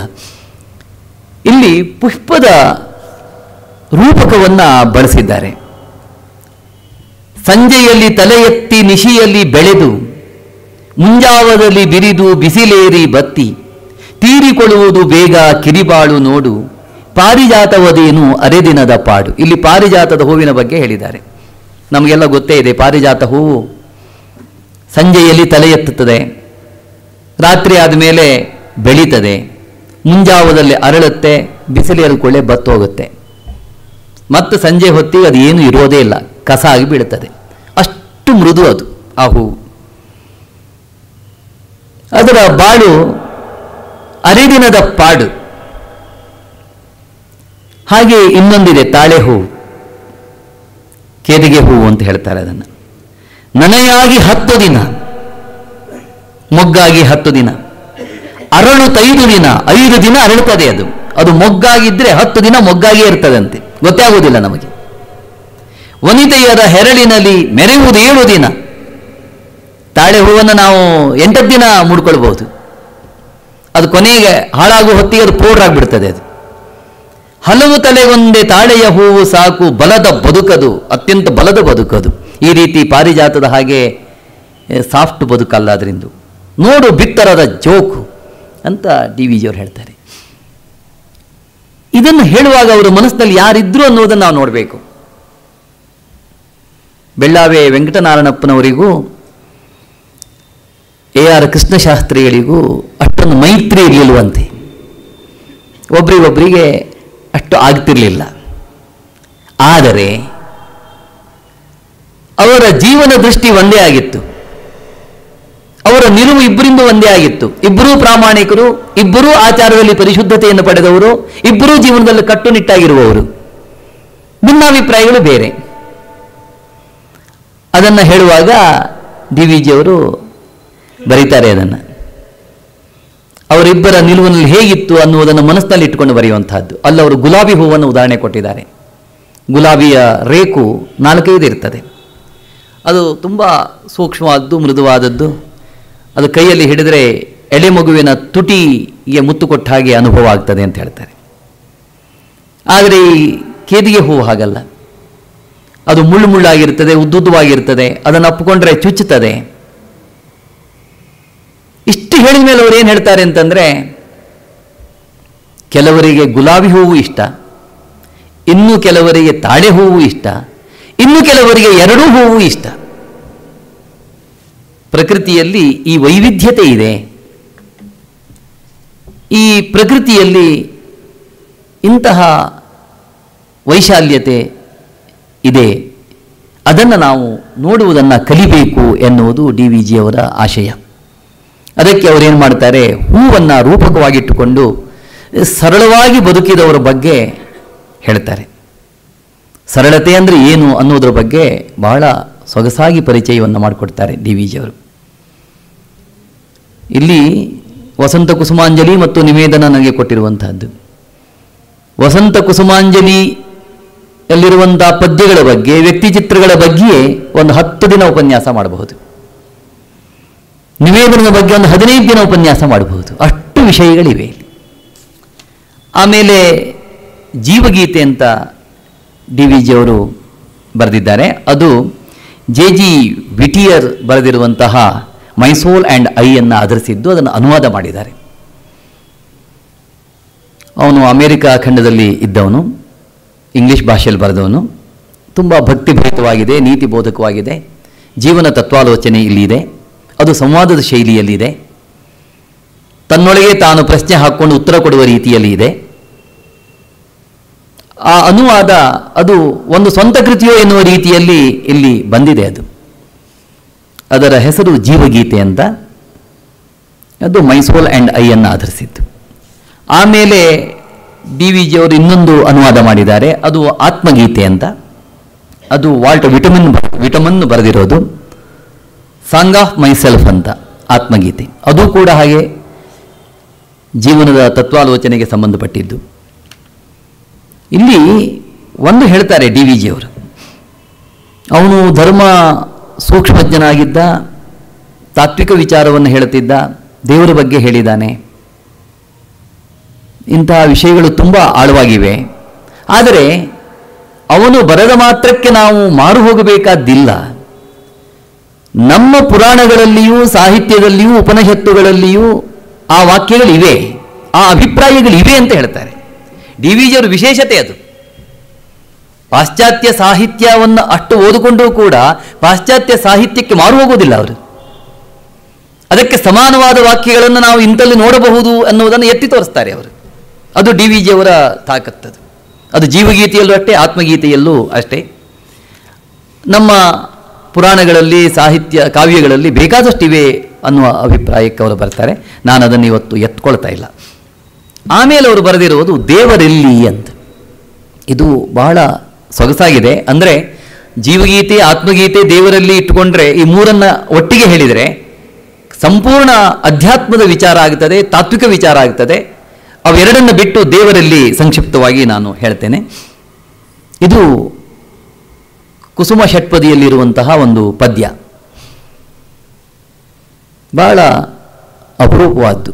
ದೇವರ ಎಲ್ಲಿ ಅಂತ ಪ್ರಶ್ನೆ ಹಾಕ್ಕೊಂಡು ಆ ಪ್ರಶ್ನೆಗೆ ಉತ್ತರವನ್ನು ಕಾಣ್ತಾರೆ.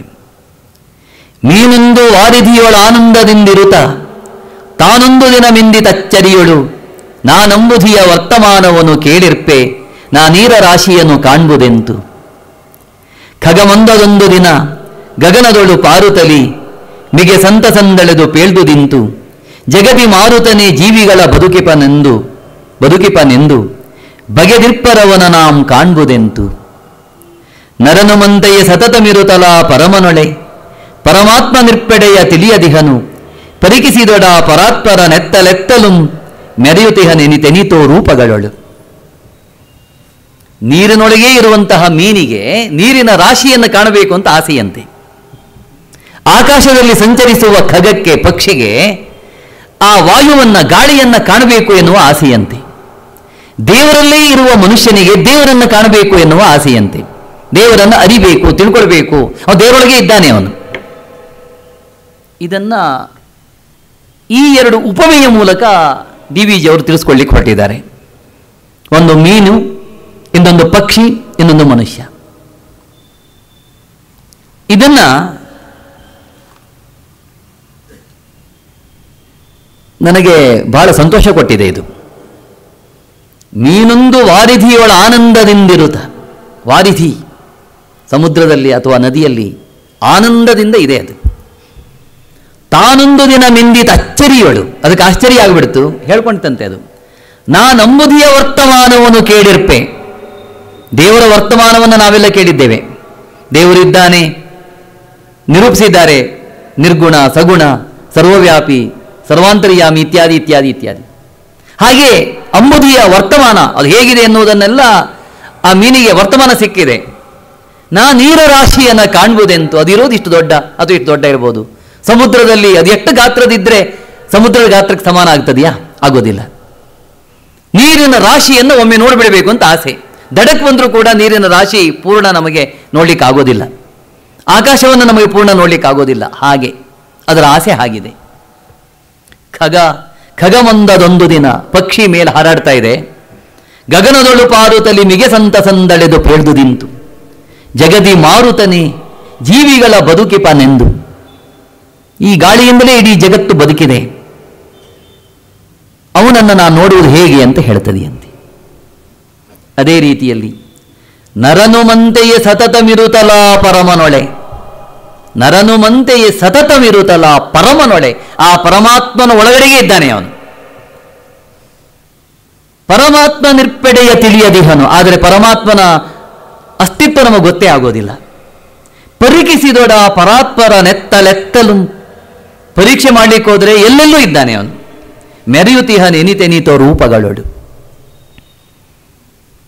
ಕೃತಯುಗದಲ್ಲಿ 2 ದೈತ್ಯರಿದ್ದರು. ಅವರನ್ನು ಆದಿದೈತ್ಯರು ಅಂತ ಕರೀತಾರೆ. ಹಿರಣ್ಯಾಕ್ಷ, ಹಿರಣ್ಯಕಶಿಪು. ಅವನಿಗೆ ಬಂಗಾರದ ಕಣ್ಣಿತ್ತಂತೆ ಹಿರಣ್ಯಾಕ್ಷನಿಗೆ. ಭಗವಂತನ ನೋಡ್ಲಿಕ್ಕಾಗಲೇ ಇಲ್ಲ.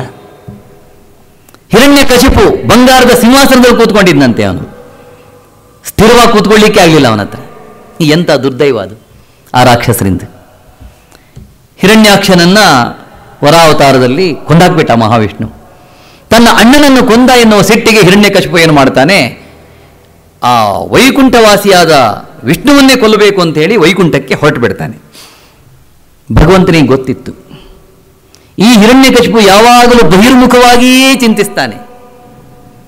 ಈ ಬಹಿರ್ಮುಖವಾಗಿ ಚಿಂತಿಸುವ ಇವನಿಗೆ ಹಾಕಬೇಕು ಅಂತ ಹೇಳಿ ಮಹಾವಿಷ್ಣು ಏನು ಮಾಡ್ತಾನೆ, ಅವನ ಅಂತರಂಗವನ್ನು ಪ್ರವೇಶ ಮಾಡಿಬಿಟ್ಟನಂತೆ.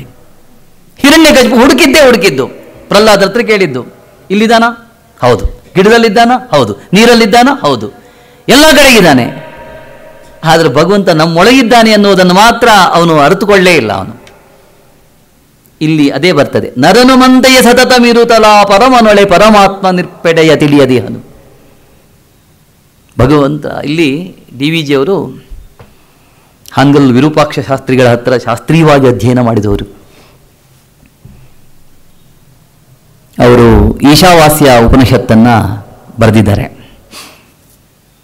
ಪುರುಷ ಸೂಕ್ತವನ್ನು ಬರೆದಿದ್ದಾರೆ. ಅವೆಲ್ಲ ಎಷ್ಟು ಹೃದಯವಾಗಿದೆ, ಸುಂದರವಾಗಿದೆ ಅಂದರೆ ಅದು ಹೇಳ್ತಿರೋದು, ಅಷ್ಟು ಆಕರ್ಷಕವಾಗಿರುವಂಥದ್ದು.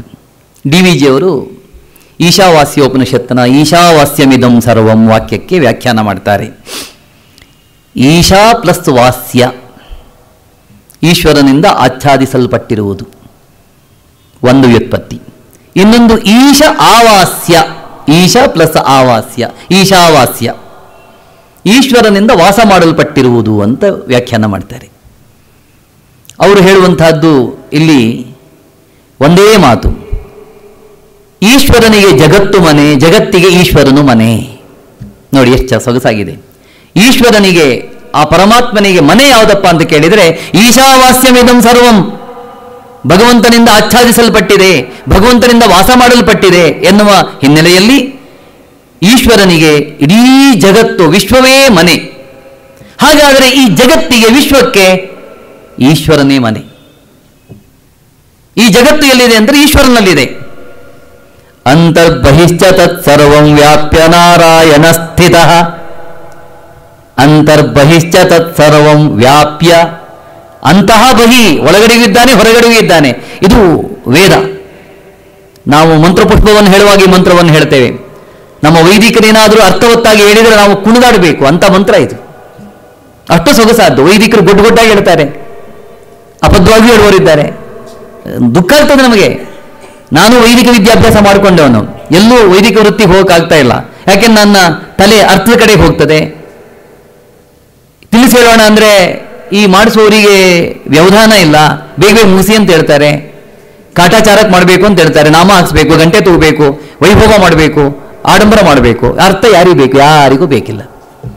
ಇವತ್ತು ವೈದಿಕ ಪುರೋಹಿತ ಶಾಹಿ ಎಷ್ಟು ಕೆಟ್ಟಿದೆ ಅಂದರೆ ಹೇಳ್ತೀರುದು. ಒಬ್ರು ಹೇಳ್ತಿದ್ರು, ನೀವು ಹೋಮ ಮಾಡಿ ಬೆಂಕಿ ಉರಿದ್ರಾಯ್ತು, ಸೀಮೆ ಎಣ್ಣಿಂದ ತುಪ್ಪದಿಂದ ನಮಗೆ ಗೊತ್ತಿಲ್ಲ, ಬೆಂಕಿ ಉರಿಬೇಕು. ಆ ಮಟ್ಟಕ್ಕಿದ್ದಾರೆ ಇವತ್ತು. ದುಡ್ಡು ಕೊಡ್ತಾರೆ, ಎಷ್ಟು ಬೇಕಾದ್ರೂ ಚೆಲ್ತಾರೆ. ನಮ್ಮ ಶ್ರೀರಂಗಪಟ್ಟಣದಲ್ಲಿ ನಮ್ಮವರೇ ಆದ ಭಾನುಪ್ರಕಾಶ್ ಶರ್ಮಾ ಇದ್ದಾರೆ. ಅವರು ವಿಷ್ಣುವರ್ಧನ್ ಸತ್ ಮೇಲೆ ಅವರಿಗೆ ಎಲ್ಲಿಲ್ಲದ ಖ್ಯಾತಿ ಬಂತು. ಬೆಂಡಿಗೆ ಅಶ್ವತ್ಥ ಸತ್ರು, ಆಗಲೂ ಖ್ಯಾತಿ ಬಂತು. ಯಡಿಯೂರಪ್ಪನವರು ಆಗಾಗ ಬರ್ತಾರೆ. ಸುತ್ತಮುತ್ತ ನೂರಾರು ವೈದಿಕರು ಕೂತ್ಕೊಳ್ತಾರೆ. ಕಂಡವರಿಗೆಲ್ಲ 1,000 ರೂಪಾಯಿ ನೋಟ್ ಕೊಟ್ಟು ಹೋಗ್ತಾರೆ ಅವರು. ಹೀಗೆ ನಡೀತಾ ಇರ್ತದೆ. ಮಾಡಬಾರ್ದು ಅನಾಚಾರ ಮಾಡ್ಕೊಂಡು ದೇವ್ರ ಗುಡಿಗೆ ಹೋಗ್ತಾನೆ ಆ ಯಡಿಯೂರಪ್ಪ. ಅದು ಬೇರೆ ಪ್ರಶ್ನೆ. ಇದು ಇಂತಹ ಸ್ಥಿತಿ ಬಂದಿದೆ. ನಾನು ಯಾಕೆ ಹೇಳಿದೆ ಅಂದರೆ, ಇಲ್ಲಿ ಡಿ ವಿ ಜಿಯವರು ಆ ವೇದಗಳನ್ನು ಎಷ್ಟು ಸೊಗಸಾಗಿ ಚಿತ್ರಿಸ್ತಾರೆ ಅನ್ನೋದಕ್ಕೆ ನಾನು ಹೇಳಲಿಕ್ಕೆ ಹೊರಟಿದ್ದು. ಹಾಗೆ ಇನ್ನೊಂದು ಕಡೆ ಹೇಳ್ತಾರೆ ಅಲ್ಲೆಯ, ಪರೀಕ್ಷಿಸಿದೊಡ ಪರಾತ್ಪರ ನೆತ್ತಲೆತ್ತಲು, ಆ ಭಗವಂತನನ್ನು ಪರೀಕ್ಷಿಸಿದರೆ ಎತ್ತಲೆತ್ತಲು, ಎಲ್ಲೆಲ್ಲಿಯೂ ಇದ್ದಾನೆ ಅವನು. ಮೆರೆಯುತಿಹ ನೆನಿತೆನಿತೋ ರೂಪಗಳಳು, ಮೆರಿತಾನೆ ಅವನು. ಅದಕ್ಕೆ ಅವರು ಕೊಡುವ ಶ್ವೇತಾಶ್ವತರ ಉಪನಿಷತ್ತಿನ ಒಂದು ಶ್ಲೋಕ, ಡಿ ವಿ ಜಿಯವರ ಸಾಹಿತ್ಯ ಕೃತಿಗಳಲ್ಲಿ ದೇವರು ಅನ್ನುವುದು ಒಂದು, ಇನ್ನೊಂದು ಋತ ಸತ್ಯ ಧರ್ಮ ಅನ್ನೋದು ಇನ್ನೊಂದು. ದೇವರಲ್ಲಿ ಹೇಳ್ತಾರೆ ಅವರು, ಒಂದು 10-20 ಪೇಜಸ್ ಇರುವಂತಹದ್ದು. ಏಕೋ ದೇವ ಸರ್ವಭೂತೇಷು ಗೂಢ ಸರ್ವವ್ಯಾಪಿ ಸರ್ವಭೂತಾಂತರಾತ್ಮ ಕರ್ಮಾಧ್ಯಕ್ಷ ಸರ್ವಭೂತಾಧಿವಾಸ ಸಾಕ್ಷೀಚೇತ ಕೇವಲೋ ನಿರ್ಗುಣಶ್ಚ ಅಂತ ಹೇಳ್ತಾರೆ. ಇಲ್ಲಿ ಏಕಃ ದೇವಃ ಸರ್ವಭೂತೇಷು ಎಲ್ಲದಕ್ಕೂ ವ್ಯಾಖ್ಯಾನ ಮಾಡಿದ್ದಾರೆ. ನಾನಿಲ್ಲಿ ಒಂದನ್ನು ಮಾತ್ರ ತಗೊಂಡಿದ್ದೇನೆ, ಸರ್ವವ್ಯಾಪಿ ಅನ್ನೋದು. ಅದು ಯಾತಕ್ಕೆ ಅಂದರೆ, ಪರೀಕ್ಷಿಸಿದೊಡ ಪರಾತ್ಮ ನೆತ್ತಲೆತ್ತಲು ಮೆರೆಯುತಿಹ ನೆನಿತೆನಿತೋ ರೂಪಗಳೋಳು ಅನ್ನುವುದಕ್ಕೆ. ಸರ್ವವ್ಯಾಪಿ ಅಂದರೆ ರಹಸ್ಯವಾಗಿದ್ದರೂ ಎಲ್ಲದರಲ್ಲಿಯೂ ಹರಡಿಕೊಂಡಿರುವವನು ಅಂತ ಡಿ ವಿ ಜಿಯವರು ಹೇಳ್ತಾರೆ. ಅವನು ರಹಸ್ಯವಾಗಿರ್ತಾನೆ, ಎಲ್ಲದರಲ್ಲಿಯೂ ಹರಡಿಕೊಂಡಿರ್ತಾನಂತೆ. ವ್ಯಾಪನೆ ಅಂದರೆ ಹರಡಿಕೊಳ್ಳೋದು, ಸ್ಪ್ರೆಡ್ ಆಗೋದು ಅಂತ ಅರ್ಥ. ಹೇಗೆ? ಇದು ಬಹಳ ಒಗಟಾಗಿ ಕಾಣಿಸ್ತದೆ. ರಹಸ್ಯವಾಗಿದ್ದರೂ ಎಲ್ಲದರಲ್ಲಿಯೂ ಹರಡಿಕೊಂಡಿರುವವನು. ಒಂದು ವಸ್ತು ಒಂದು ಕಡೆಗೆ ಬಿದ್ದಿರಬಹುದು, ಒಂದು ವಸ್ತು ಬಿದ್ದಿರ್ತದೆ. ಉದಾಹರಣೆಗೆ ಒಂದು ಸೌದೆ ತುಂಡು ಅಂತ ಇಟ್ಕೊಳ್ಳಿ. ಅಲ್ಲಿ ಮೂಲಲ್ಲಿ ಬಿದ್ದುಕೊಂಡಿದ್ರೆ ಅದು ಬಿದ್ದುಕೊಂಡಿರ್ತದೆ, ಹರಡಿಕೊಳ್ಳೋದು ಹೇಗೆ? ಅದು ಕೆಂಡ ಆದರೆ ಅದರ ಪ್ರಕಾಶ ಹರಡುತ್ತೆ, ಅದರ ಬಿಸಿ ಹರಡುತ್ತೆ. ಭಗವಂತನ ಅಸ್ತಿತ್ವವನ್ನು ಡಿ ವಿ ಜಿ ಹೇಳುವುದು ಈ ರೀತಿಯಲ್ಲಿ. ಸೌದೆಯ ತುಂಡು ಕೆಂಡ ಆದರೆ ಅದರ ಪ್ರಕಾಶ, ಬೆಳಕು ಹರಡುತ್ತೆ, ಅದರ ಬಿಸಿ ಸುತ್ತಮುತ್ತ ಕೂತವರಿಗೆ ತಾಗ್ತದೆ. ಭಗವಂತ ಈ ರೀತಿಯಲ್ಲಿದ್ದಾನೆ ಅಂತ ಹೇಳ್ತಾರೆ. ಇನ್ನೂ ಸೊಗಸಾಗಿ ಹೇಳ್ತಾರೆ ಅವರು, ಲೀಲಾವತ್ತು ಕೈವಲ್ಯಂ ಅಂತ ಹೇಳ್ಕೊಂಡು. ಯಾರೋ ಮನೆಗೆ ಹೋಗ್ತೀರಿ, ಒಂದು ಸುಂದರವಾದ ಮಗು ತೊಟ್ಲಲ್ಲಿ ಆಟ ಆಡ್ತಾ ಇರ್ತದೆ. ಅದೇನು ಕಾಲನ್ನು ಕೈಯನ್ನು ಹೀಗೆಲ್ಲ ಮೇಲೆ ಕೆಳಗೆ ಮಾಡ್ಕೋತಿರತ್ತೆ. ಅದಕ್ಕೇನು ಬುದ್ಧಿ ಬಲ್ತಿರಲ್ಲ. ನಾವು ಚಿಟಿಕಿ ಹೊಡೆದು ಮಗುವನ್ನು ಮಾತಾಡಿಸ್ತೇವೆ. ಅದು ಶಕ್ತಿ. ಆ ಶಕ್ತಿಯೇ ಭಗವಂತ ಅಂತ ಹೇಳ್ತಾರೆ. ಆ ಆಟ ಆಡಿಸುವ ಶಕ್ತಿ ಇದೆಯಲ್ಲ, ಅವನೇ ಭಗವಂತ. ಪರಿಕಿಸಿದೊಡ ಪರಾತ್ಮ ನೆತ್ತಲೆತ್ತನು, ಎಲ್ಲ ಕಡೆಗೂ ಭಗವಂತ ಇದ್ದಾನೆ ಅನ್ನುವುದನ್ನು ಇವರು ಹೇಳ್ತಾರೆ. ಜೀವಗೀತೆ ಆತ್ಮಗೀತೆಯಲ್ಲೂ ಕೂಡ ಇದನ್ನೇ ಹೇಳ್ತಾರೆ. ಪಾಶ್ಚಾತ್ಯರು ಭಗವಂತನ ಬಗ್ಗೆ ಈ ಮಾತನ್ನು ಆಡ್ತಾರೆ ಅಂತಾದರೆ, ನಾವು ಕೂಡ ಇದರ ಬಗ್ಗೆ ಮಾತಾಡ್ತೇವೆ ಅಂತಾದರೆ, ಸಾಹಿತ್ಯದಲ್ಲಿ ಭಗವಂತನ ಬಗ್ಗೆ ಏಕವಾಕ್ಯ ಪಾಶ್ಚಾತ್ಯರಲ್ಲಿ ಮತ್ತು ಪೌರಸ್ತ್ಯರಲ್ಲಿ ಏಕವಾಕ್ಯ ಉಂಟಾಗಿದೆ ಎಂದರೆ ಭಗವಂತನ ಮಹಿಮೆ ಎಲ್ಲ ಕಡೆಗೂ ಒಂದೇ ಅಂತ ಡಿ ವಿ ಜಿಯವರು ಹೇಳೋದು. ಅದನ್ನು ಸಮನ್ವಯ ಮಾಡಿ ತೋರಿಸ್ತಾರೆ. ಜೀವಗೀತೆ ಆತ್ಮಗೀತೆ ಮಾಡಲಿಕ್ಕೆ ಹೋದರೆ ಹೇಳ್ಬೋದು. ಆ ರೀತಿಯಲ್ಲಿ ಡಿ ವಿ ಜಿಯವರು ಹೇಳ್ತಾರೆ. ಆಮೇಲೆ ಬೇಡಿಕೆ ಅಂತ ಬರೆದಿದ್ದಾರೆ ವಸಂತ ಕುಸುಮಾಂಜಲಿಯಲ್ಲಿ. ಇನ್ನೊಂದು ವಂದೇ ಮಾತರಂ, ಬಂಕಿಂ ಚಂದ್ರ ಚಟರ್ಜಿಯವರ ಬೆಂಗಾಲಿ ಮತ್ತು Sanskrit mixed Vande ಮಾತರಮ್ಮನ್ನು D V ಜಿಯವರು ಶುದ್ಧ ಸಂಸ್ಕೃತದಲ್ಲಿ ಬರೆದಿದ್ದಾರೆ. ಅದಕ್ಕೆ ಹೆಸರು ವಂದೇ ಮಾತರಂ ಅಂತಲೇ. ಇದು ಎರಡನೇ ಭಾಗದಲ್ಲಿ ಬರುವಂತಹದ್ದು. ಎರಡನೇ ಭಾಗದಲ್ಲಿ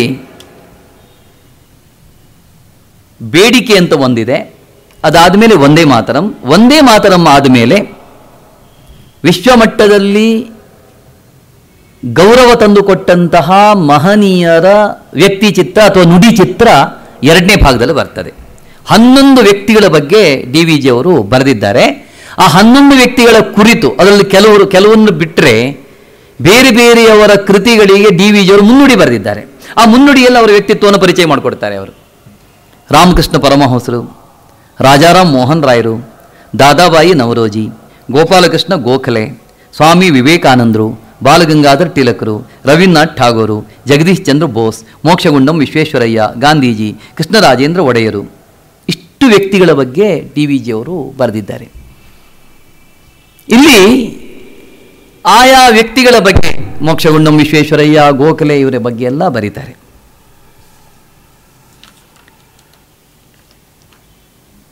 ರಾಮಕೃಷ್ಣ ಪರಮಹಂಸರ ಬಗ್ಗೆ ನಾನು ವಿವರಣೆಯನ್ನು ಕೊಡಲಿಕ್ಕೆ ಹೋಗೋದಿಲ್ಲ, ಓದಿ ಬಿಡ್ತೇನೆ. ಆಮೇಲೆ ದಾದಾಬಾಯಿ ನವರೋಜಿಯವರ ಬಗ್ಗೆ 2 ಮಾತು ಹೇಳ್ತೇನೆ. ರಾಮಕೃಷ್ಣ ಪರಮಹಂಸರ ಬಗ್ಗೆ ತುಂಬ ಚಿಕ್ಕದಾಗಿದೆ ಪದ್ಯ, ಕೇಳಲಿಕ್ಕೆ ಆನಂದ ಆಗ್ತದೆ, ವಿವರಣೆ ಬೇಕಾಗಿಲ್ಲ.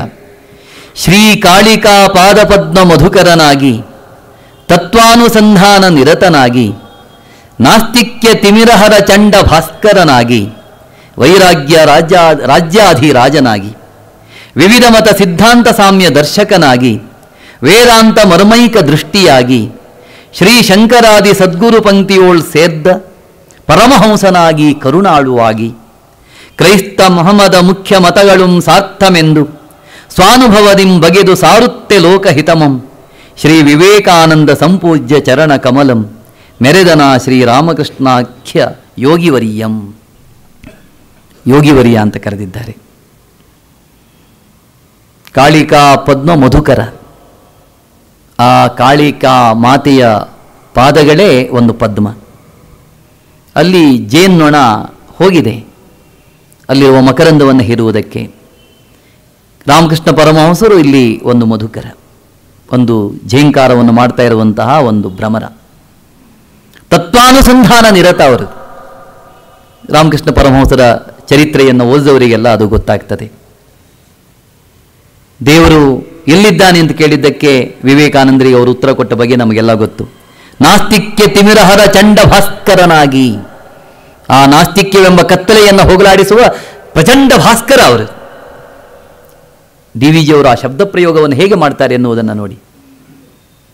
ಇಲ್ಲಿ ಎ ಆರ್ ಕೃಷ್ಣಶಾಸ್ತ್ರಿಗಳ ಮಾತನ್ನು ನೆನೆಸ್ಕೊಳ್ಬೇಕು. ಕುಸುಮಾಮೋದವನ್ನು ಕೊಡೋದಿಲ್ಲ, ಚಾಂಚಲ್ಯವನ್ನು ಕೊಡೋದಿಲ್ಲ, ಪಶ್ಚಿಮ ದಿಗಂಗನಿಯೂ ಅಲ್ಲ, ಏನೂ ಅಲ್ಲ, ಎಲ್ಲಿ ಹೋದರೂ ನಮ್ಮನ್ನು ಅಧ್ಯಾತ್ಮಕ್ಕೆ ಒಯ್ಯತ್ತೆ ಇದು. ಈ ಹಿನ್ನೆಲೆಯಲ್ಲಿ ನಾವು ನೋಡಬೇಕಾದ್ದು ಬಹಳ ಇದೆ. ವೃತ್ತ ಸೀಸ ಕಂದಗಳಿಗೆ ಡಿ ವಿ ಜಿಯವರು ಶರಣಾದರು. ಹೊಸ ಛಂದಸ್ಸಿನಲ್ಲಿ ಬರೆಯುವ ಯೋಗ್ಯತೆ ಇದ್ದರೂ ಕೂಡ ಅವರು ಬರೆಯೋದಕ್ಕೆ ಹೋಗಲಿಲ್ಲ. ಬಿ ಎಂ ಶ್ರೀಯವರು ಅದೇ ಸಂದರ್ಭ 1925ರಲ್ಲಿ ಇಂಗ್ಲಿಷ್ ಗೀತೆಗಳನ್ನು ಬರೆದರು. ಅವರ ದೃಷ್ಟಿ ಬೇರೆ ಇತ್ತು, ಇವರ ದೃಷ್ಟಿ ಬೇರೆ ಇತ್ತು. ಇಬ್ಬರೂ ನವೋದಯದ ಹರಿಕಾರರು. ಇಂಗ್ಲೀಷ್ ಗೀತೆಗಳು ಜನಪ್ರಿಯವಾದಷ್ಟು, ಪ್ರಸಿದ್ಧಿ ಪಡೆದಷ್ಟು ಡಿ ವಿ ಜಿಯವರ ಕೃತಿಗಳು ಪ್ರಸಿದ್ಧಿ ಪಡೆಯಲಿಲ್ಲ. ಕಾರಣ ಅಂದರೆ ಹಳಗನ್ನಡದಂತೆ ಕಾಣುವ ಹೊಸಗನ್ನಡದ ಪದಗಳಲ್ಲಿ ಬರೆದರು, ತತ್ವಕ್ಕೆ ಒಳಪಟ್ಟರು. ಅದ್ರ ಬಗ್ಗೆ ಹೇಳಲಿಕ್ಕೆ ಹೋದ ಇಂಗ್ಲೀಷ್ ಗೀತ ಸ್ವಾರಸ್ಯ ಏನು, ಇದು ಸ್ವಾರಸ್ಯ ಏನು ಅಂತ ಅದ್ರ ಬಗ್ಗೆ 1 ಗಂಟೆ ಹೇಳ್ಬೋದು ಅಥವಾ 2 ಗಂಟೆ ಹೇಳ್ಬೋದು, ಅಷ್ಟು ವಿಷಯ ಇದೆ ಈ ರೀತಿಯಲ್ಲಿ. ಆಮೇಲೆ ದಾದಾಬಾಯಿ ನವರೋಜಿಯವರ ಬಗ್ಗೆ ಇಲ್ಲಿ ನಾನು ಹೇಳಿದಾಗ ನಮ್ಮ ದೇಶದ ಪರಿಸ್ಥಿತಿ ಹೇಗಿತ್ತು, ಆ ಪರಿಸ್ಥಿತಿಗೆ ಅನುಗುಣವಾಗಿ ಡಿ ವಿ ಜಿಯವರು ಬರೆದರು. ತಾನು ತಿಳುವಳಿಕೆ ಸಂಪಾದನೆ ಮಾಡಿಕೊಂಡು ತನ್ನ ತಿಳುವಳಿಕೆಯನ್ನು ಬೇರೆಯವರಿಗೆ ಕೊಡಬೇಕು ಅನ್ನೋ ದೃಷ್ಟಿ ಇಟ್ಟುಕೊಂಡ್ರು. ಅದಕ್ಕಾಗಿ ಅಧ್ಯಯನವನ್ನು ಮಾಡಿದರು ಅಂತ ಹೇಳಿದೆ ನಾನು. ನಮ್ಮ ದೇಶ ಇವತ್ತು ಯಾವ ಸ್ಥಿತಿಯಲ್ಲಿದೆ ಅನ್ನೋದು ನಮಗೆಲ್ಲ ಗೊತ್ತೇ ಇದೆ. ಕಾಂಗ್ರೆಸ್, ಗಾಂಧೀಜಿ ಅಂದ ಕೂಡಲೇ ಕೈ ಮುಗಿದು ಮೈ ಮನ ಬುದ್ಧಿಗಳನ್ನು ಅಲ್ಲಿ ಶರಣಾಗತವಾಗಿಸಿ ಮನಸ್ಸಿನ ಸ್ವಾಸ್ಥ್ಯವನ್ನು ಕಳೆದುಕೊಂಡು ಸಂಪೂರ್ಣ ತಲೆಬಾಗುವ ಪ್ರವೃತ್ತಿ ನಮ್ಮಲ್ಲಿ ಇವತ್ತಿದೆ. ಗಾಂಧೀಜಿ ಬಿಟ್ಟು ನಾವು ಬೇರೆ ಯೋಚನೆಯನ್ನೇ ಮಾಡುವುದಿಲ್ಲ. ಕಾಂಗ್ರೆಸ್ಸು ಎಂಥ ಅನಿಷ್ಟವೋ ಗೊತ್ತಿಲ್ಲ, ಅದನ್ನು ಬಿಟ್ಟು ನಾವು ಯೋಚನೆ ಮಾಡುವುದಿಲ್ಲ. ಅಷ್ಟು ರಕ್ತಗತವಾಗಿದೆ ಅಂಥ ಗುಣಗಳು. ನಾನು ಯಾಕೆ ಹೇಳ್ತೇನೆ ಅಂದರೆ, ಗಾಂಧೀಜಿಯವರಿಗೆ ಗೋಪಾಲಕೃಷ್ಣ ಗೋಖಲೆಯವರು ಗುರುಗಳಾಗಿದ್ದರಂತೆ. ಗೋಪಾಲಕೃಷ್ಣ ಗೋಖಲೆಯವರಿಗೆ ದಾದಾಬಾಯಿ ನವರೋಜಿಯವರು ಗುರುಗಳಾಗಿದ್ದರಂತೆ. ಮಹಾದೇವ್ ಗೋವಿಂದ ರಾನಡೆ ಇವರೆಲ್ಲ ಆಗಿನ ಸ್ವಾತಂತ್ರ್ಯ ಚಳುವಳಿಯಲ್ಲಿ ಆಚಾರ್ಯ ಪುರುಷರು. ಅವರು ಮಾಡಿರುವ ಎಷ್ಟೋ ಕೆಲಸಗಳು ನಮ್ಮ ಜನಕ್ಕೆ ಗೊತ್ತೇ ಇಲ್ಲ. ನಾವು ಒಂದು ವ್ಯಕ್ತಿಯನ್ನು ಹಿಡ್ಕೊಂಡು ವೈಭವೀಕರಿಸಲಿಕ್ಕೆ ಹೊರಟ್ರೆ ಅವರನ್ನೇ ಹೇಳ್ತೇವೆ ಮತ್ತು ಬೇರೆಯವರು ನೋಡೋದಿಲ್ಲ. ಅದಕ್ಕೆ ಡಿ ವಿ ಜಿಯವರು ಹೇಳೋದು ಭಾಳ ಸೊಗಸಾಗಿ ಹೇಳ್ತಾರೆ. ಮಹಾದೇವ್ ಗೋವಿಂದ ರಾನಡೆ, ದಾದಾಬಾಯಿ, ಬ್ಯಾನರ್ಜಿ ಮೊದಲಾದವರೆಲ್ಲ ಹೇಗೆ ಕೆಲಸ ಮಾಡಿದರು. ಕಾವೇರಿ ಕೊಡಗಿನಲ್ಲಿ ಚಿಕ್ಕದಾಗಿರುತ್ತದೆ, ಆದರೆ ಸಮುದ್ರ ಸೇರುವಾಗ ದೊಡ್ಡ ನದಿಯಾಗಿಬಿಡುತ್ತದೆ.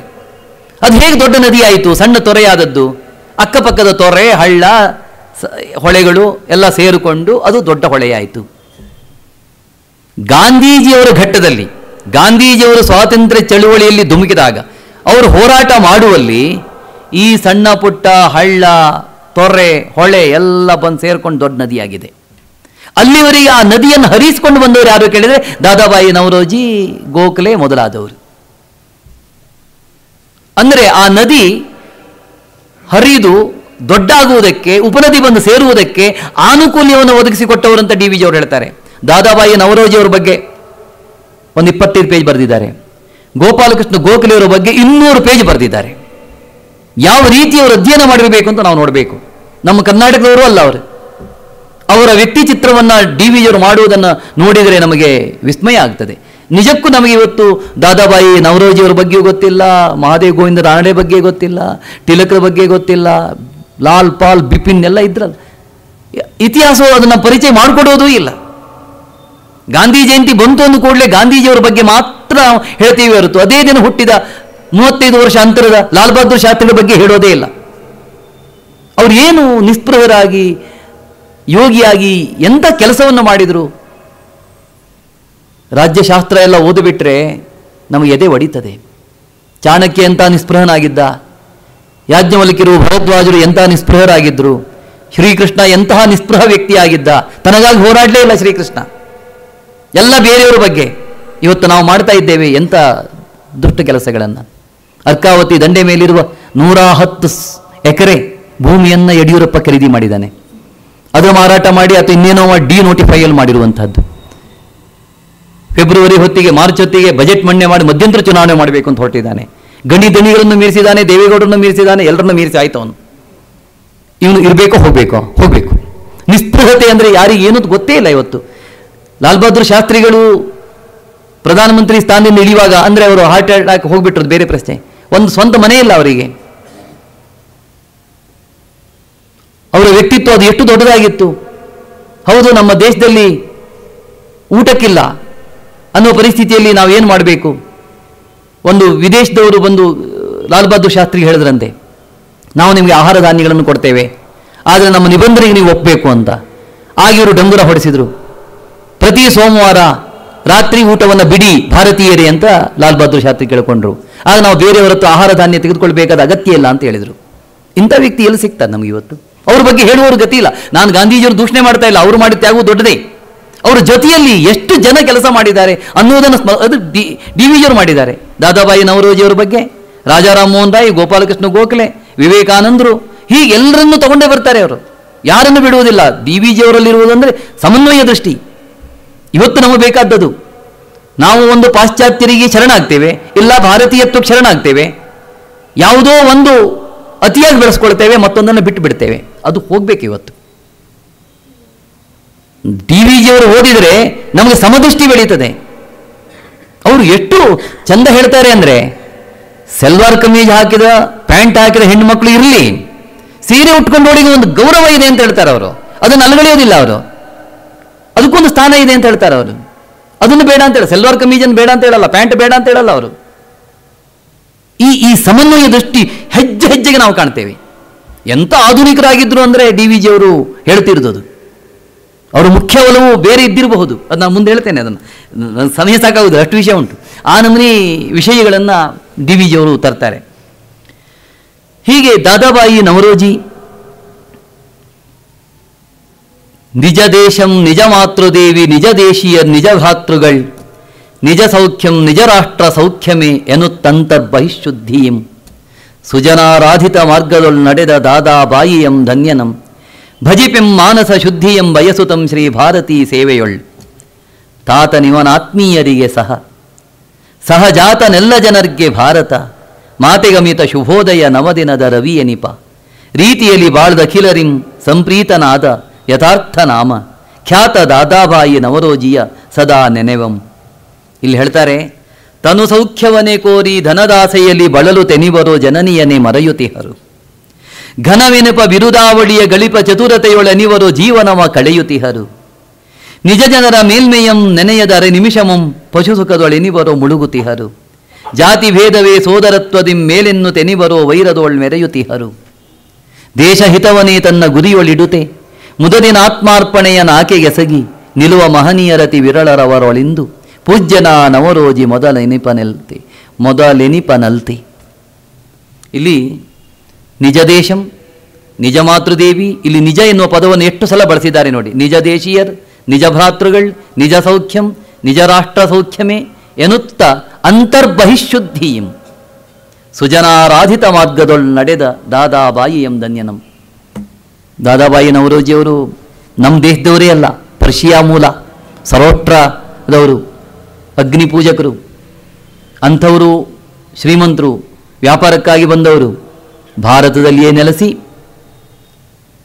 ಭಾರತದ ಮೂಢನಂಬಿಕೆಗಳನ್ನು ಧಿಕ್ಕರಿಸಿ ಲಂಡನ್ನಿಗೆ ಹೋಗಿ ಅಲ್ಲಿಯ ರಾಜ್ಯ ತತ್ವಜ್ಞರ ಬಳಿ ಮಾತನಾಡಿ ಈ ದೇಶದ ಹಿತಕ್ಕಾಗಿ ಏನು ಮಾಡಬೇಕು ಅನ್ನುವುದನ್ನು ಹೇಳಿ ಬಂದವರು.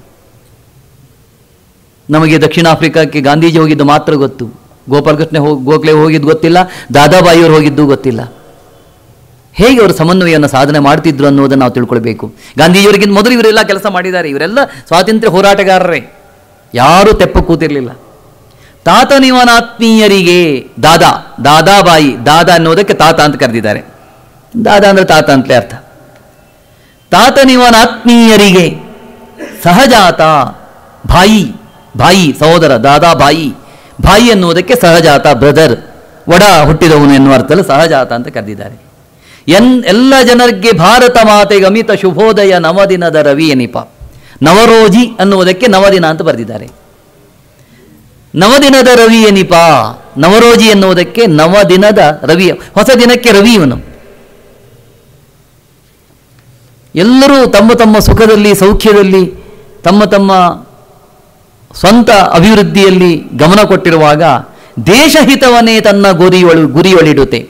ದೇಶಹಿತಕ್ಕಾಗಿ ದಾದಾಬಾಯಿ ನವರೋಜಿ ಏನು ಮಾಡಿದರು ಅನ್ನುವುದನ್ನು ಬರೀತಾರೆ. ದಾದಾಬಾಯಿ ನವರೋಜಿಯವರು ಹಿಂದೂ ಪತ್ರಿಕೆಯಲ್ಲಿ ಒಂದು ವರದಿಯನ್ನು ಓದಿದರಂತೆ. ಆ ವರದಿಯಿಂದ ವ್ಯಾಕುಲಿತರಾಗಿ ಆಗ ಮೈಸೂರಿನ ದಿವಾನರಾಗಿದ್ದ ಕೆ ಶೇಷಾದ್ರಿ ಅಯ್ಯರಿಗೆ ಒಂದು ಲೆಟರನ್ನು ಬರೀತಾರೆ. ದೇಶಹಿತವನೇ ಎನ್ನುವುದಕ್ಕೆ ನಾನು ಕೊಡುವ ಉದಾಹರಣೆ. ಆಗೇನಾಗಿದೆ, ಸ್ವದೇಶಿ ಆಡಳಿತ ಅಂತ ಒಂದಿತ್ತು. ಸ್ವದೇಶಿ ಆಡಳಿತದಲ್ಲಿ ಸ್ವದೇಶಿಯರಿಗೆ ಆದ್ಯತೆ ಕೊಡಬೇಕು, ಅವರನ್ನೇ ಕೆಲಸಕ್ಕೆ ನೇಮಿಸಿಕೊಳ್ಬೇಕು ಅನ್ನುವ ತತ್ವ ಸ್ವದೇಶಿ ರಾಜ್ಯಕ್ಕೆ ಸಂಬಂಧಪಟ್ಟುಕೊಂಡಿತ್ತು. ಅದನ್ನು ವಿದೇಶಿಯರು ಕೂಡ ಒಪ್ಪಿಕೊಂಡಿದ್ದರು. ಆಗೇನಾಗಿದೆ ಅಂದರೆ, ಮೈಸೂರಿನ ಒಡೆಯರು ಚಾಮರಾಜೇಂದ್ರ ಒಡೆಯರು ಇನ್ನೂ ಮೈನರು, ಇನ್ನೂ ಅವರು ಸಿಂಹಾಸನ ಏರಲಿಲ್ಲ. ಆ ಸಂದರ್ಭದಲ್ಲಿ ವಿದೇಶಿಯರನ್ನು ಆಡಳಿತಕ್ಕೆ ಸೇರಿಸ್ಕೊಳ್ತಾ ಇದ್ದರು. ಆಗ ದಾದಾಬಾಯಿ ನವರೋಜಿ ದಿವಾನ್ರಿಗೆ ಬರೀತಾರೆ ಲೆಟರನ್ನು. ನೀವು ಬ್ರಿಟಿಷರೇ ಒಪ್ಪಿದ್ದಾರೆ, ಸ್ವದೇಶಿ ಆಡಳಿತದಲ್ಲಿ, ಮೈಸೂರು ಸಂಸ್ಥಾನದಲ್ಲಿ, ಸ್ವದೇಶಿ ರಾಜ್ಯದಲ್ಲಿ ನಮ್ಮ ದೇಶದವರನ್ನು ಬಿಟ್ಟು ಯುರೋಪಿಯನ್ ಜನರನ್ನು ಯಾಕೆ ಸೇರಿಸ್ಕೊಂಡಿದ್ದೀರಿ? ಅದು ಸೇರಿಸ್ಕೊಳ್ಳಬಾರದು. ಬ್ರಿಟಿಷರೇ ಒಪ್ಪಿದ್ದಾರೆ.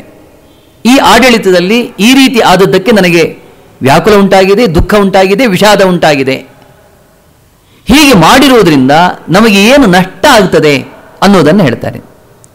ಇಂಡಿಯಾ ಸರ್ಕಾರ, ಆಗ ಇಡೀ ದೇಶದಲ್ಲಿ ಅವರ ಆಳ್ವಿಕೆ ಇತ್ತು. ಆ ಸರ್ಕಾರದಂತೆ ಸ್ವದೇಶಿ ಆಡಳಿತಗಾರರು ರಕ್ತ ಹೀರಲ್ಪಡ್ತಾರೆ. ಸಂಪತ್ತಿನ ವಿಷಯದಲ್ಲಿ ಅವರು ನಮ್ಮನ್ನು ಹೀರಿಬಿಡ್ತಾರೆ. ಅದಕ್ಕೆ ಅವಕಾಶ ಕೊಡಬಾರದು. ಎರಡನೇದು, ನಮ್ಮ ಆಡಳಿತದಲ್ಲಿ ಅವರನ್ನು ಸೇರಿಸ್ಕೊಂಡ್ರೆ ಅವರಿಲ್ಲದೆ ನಮಗೆ ಬೇರೆ ದಾರಿಯೇ ಇಲ್ಲವೇನೋ ಅನ್ನುವ ಭಾವನೆ ನಮ್ಮ ಜನಕ್ಕೆ ಬರ್ತದೆ. ಯುರೋಪಿಯನ್ ಇದ್ದರೆ ಮಾತ್ರ ಆಡಳಿತ ಸರಿಯಾಗ್ತದೆ ಎನ್ನುವ ಭಾವನೆ, ಅದು ಬರಬಾರದು. ಮತ್ತೆ ಮೈಸೂರಿನ ಪುನರುಜ್ಜೀವನಕ್ಕೆ, ಅದರ ಪ್ರಗತಿಗೆ 30 ವರ್ಷಗಳಿಂದ ಹೋರಾಟ ಮಾಡಿದ ಅದರ ಪ್ರಗತಿಗೆ ವಿರುದ್ಧವಾಗಿ ಅದರ ಪುನರುಜ್ಜೀವನಕ್ಕೆ ಪ್ರತಿಭಟನೆ ಮಾಡಿದ ಆಂಗ್ಲೋ ಇಂಡಿಯನ್ನಿಗೆ ಸಂತೋಷ ಆಗ್ತದೆ ಅದರಿಂದ, ಹಾಗಾಗ್ಲಿಕ್ಕೆ ಅವಕಾಶ ಕೊಡಬಾರದು ಅಂತ ಬರೀತಾರೆ. ಹಾಗೆ ಚಿನ್ನದ ಗಣಿ ಬಗ್ಗೆ ಕೂಡ ಬರೀತಾರೆ.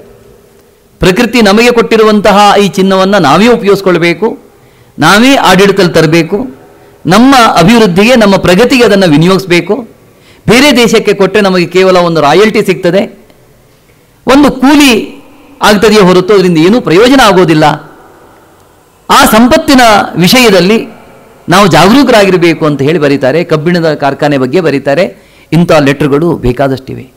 ದೇಶಹಿತವನ್ನೇ ತನ್ನ ಗುರಿಯೊಳಿಡುತ್ತೆ. ಎಲ್ಲಿಯೋ ಇರುವವರು, ಎಲ್ಲಿಯೋ ಇದ್ವ ಹಿಂದೂ ಪತ್ರಿಕೆಯನ್ನು ಓದಿಕೊಂಡು ವ್ಯಾಕುಲ ಆಗಿದ್ದ ಬಗ್ಗೆ ಬರೀತಾರೆ ದಾದಾಬಾಯಿ ನವರೋಜಿಯವರು. TVಜಿಯವರು ಅವರನ್ನು ಭೀಷ್ಮ ಅಂತ ಕರೆದಿದ್ದಾರೆ. ಹನುಮ ಭೀಷ್ಮರವಲದ್ಭುತ ವೃತ್ತಂ. ಹನುಮಂತನಂತೆ ನಿಸ್ವಾರ್ಥದಿಂದ, ನಿಸ್ಪೃಹತೆಯಿಂದ, ಸ್ವಂತ ಕಲ್ಲದೆ ದುಡಿದವರು ದಾದಾಬಾಯಿ ನವರೋಜಿ. ಭೀಷ್ಮ ಅಂತ ಯಾಕೆ ಹೇಳಿದರು ಅನ್ನೋದನ್ನು ನಾವು ಯೋಚನೆ ಮಾಡಬೇಕು. ಆಗ ಎಕ್ಸ್ಟ್ರೀಮಿಸ್ಟ್ ಮತ್ತು ಮಾಡರೇಟ್ ಅಂತ, ಖಂಡಿತವಾದಿಗಳು ಮತ್ತು ಉಪಾಯವಾದಿಗಳು ಅಂತ 2 ಪಂಗಡ ಹುಟ್ಕೊಂಡಿತ್ತು. ಟಿಲಕರಿಗೂ ಗೋಖಲೆಯವರಿಗೆಲ್ಲ ಭಿನ್ನಾಭಿಪ್ರಾಯ ಬಂತು ಆ ಸಂದರ್ಭದಲ್ಲಿ. ಆಗ ಏನಾಗ್ತದೆ ಅಂದರೆ, ಈ ಕಾಂಗ್ರೆಸ್ಸು ಒಡೆದು ಹೋಗ್ತದೆ, ಇಬ್ಬಾಗಾಗಿ ಹೋಗ್ತದೆ ಎನ್ನುವ ಹಿನ್ನೆಲೆಯಲ್ಲಿ ಅದು ಇಬ್ಬಾಗವಾಗದಂತೆ ಎರಡೂ ಜನಕ್ಕೂ, ಮಾಡರೇಟ್ ಮತ್ತು ಎಕ್ಸ್ಟ್ರೀಮಿಸ್ಟಿಗೆ ಸಮಾಧಾನ ಹೇಳುವ ಯೋಗ್ಯತೆ ಇದ್ದರೆ ಉಭಯ ಕುಲ ಪಿತಾಮಹನ ಸ್ಥಾನದಲ್ಲಿರುವರು ದಾದಾಬಾಯಿ ನವರೋಜಿ. ಅದಕ್ಕಾಗಿ ಅವರನ್ನು ಭೀಷ್ಮ ಅಂತ ಕರೆದಿದ್ದಾರೆ. ಕೌರವರಿಗೂ ಪಾಂಡವರಿಗೂ ಹೇಗೆ ಉಭಯ ಕುಲಕ್ಕೂ ಪಿತಾಮಹ ಅಂತ ಅನಿಸ್ಕೊಂಡೋ ಹಾಗೆ ದಾದಾಬಾಯಿ ನವರೋಜಿಯವರು ಇಲ್ಲಿ ಭೀಷ್ಮ ಅಂತ ಸ್ಥಾನವನ್ನು ಅಲಂಕರಿಸಿದ್ರು ಅಂತ ಹೇಳ್ತಾರೆ. ಹೀಗೆ ದಾದಾಬಾಯಿ ನವರೋಜಿಯವರ ಬಗ್ಗೆ, ಗೋಪಾಲಕೃಷ್ಣ ಗೋಖಲೆಯವರ ಬಗ್ಗೆ, ರವೀಂದ್ರನಾಥ್ ಠಾಗೂರ್ ಬಗ್ಗೆ, ಜಗದೀಶ್ ಚಂದ್ರ ಬೋಸ್ ಬಗ್ಗೆ ಎಲ್ಲ ಬರೆದಿದ್ದಾರೆ. ಈಗ ನಾನು ನಿವೇದನಕ್ಕೆ ಹೊರಟು ಬಿಡ್ತೇನೆ, ಇಲ್ಲದೇ ಇದ್ದರೆ ಇದು ಮುಗಿಲಾರದು. ವಸಂತ ಕುಸುಮಾಂಜಲಿಯಲ್ಲಿ ಹೀಗೆ ವ್ಯಕ್ತಿ ಚಿತ್ರ ಬಹಳ ಸೊಗಸಾಗಿ ಬಂದಿರುವಂತಹದ್ದು. ನಾವು ಮನೆಯಲ್ಲಿ ಬೇಸರ ಬಂದಾಗಲೆಲ್ಲ ಅದನ್ನು ಎತ್ತುಕೊಂಡು ಓದ್ತಾ ಇರಬಹುದು, ಅಷ್ಟು ಸೊಗಸಾದ ವ್ಯಕ್ತಿ ಚಿತ್ರ ಅಲ್ಲಿದೆ.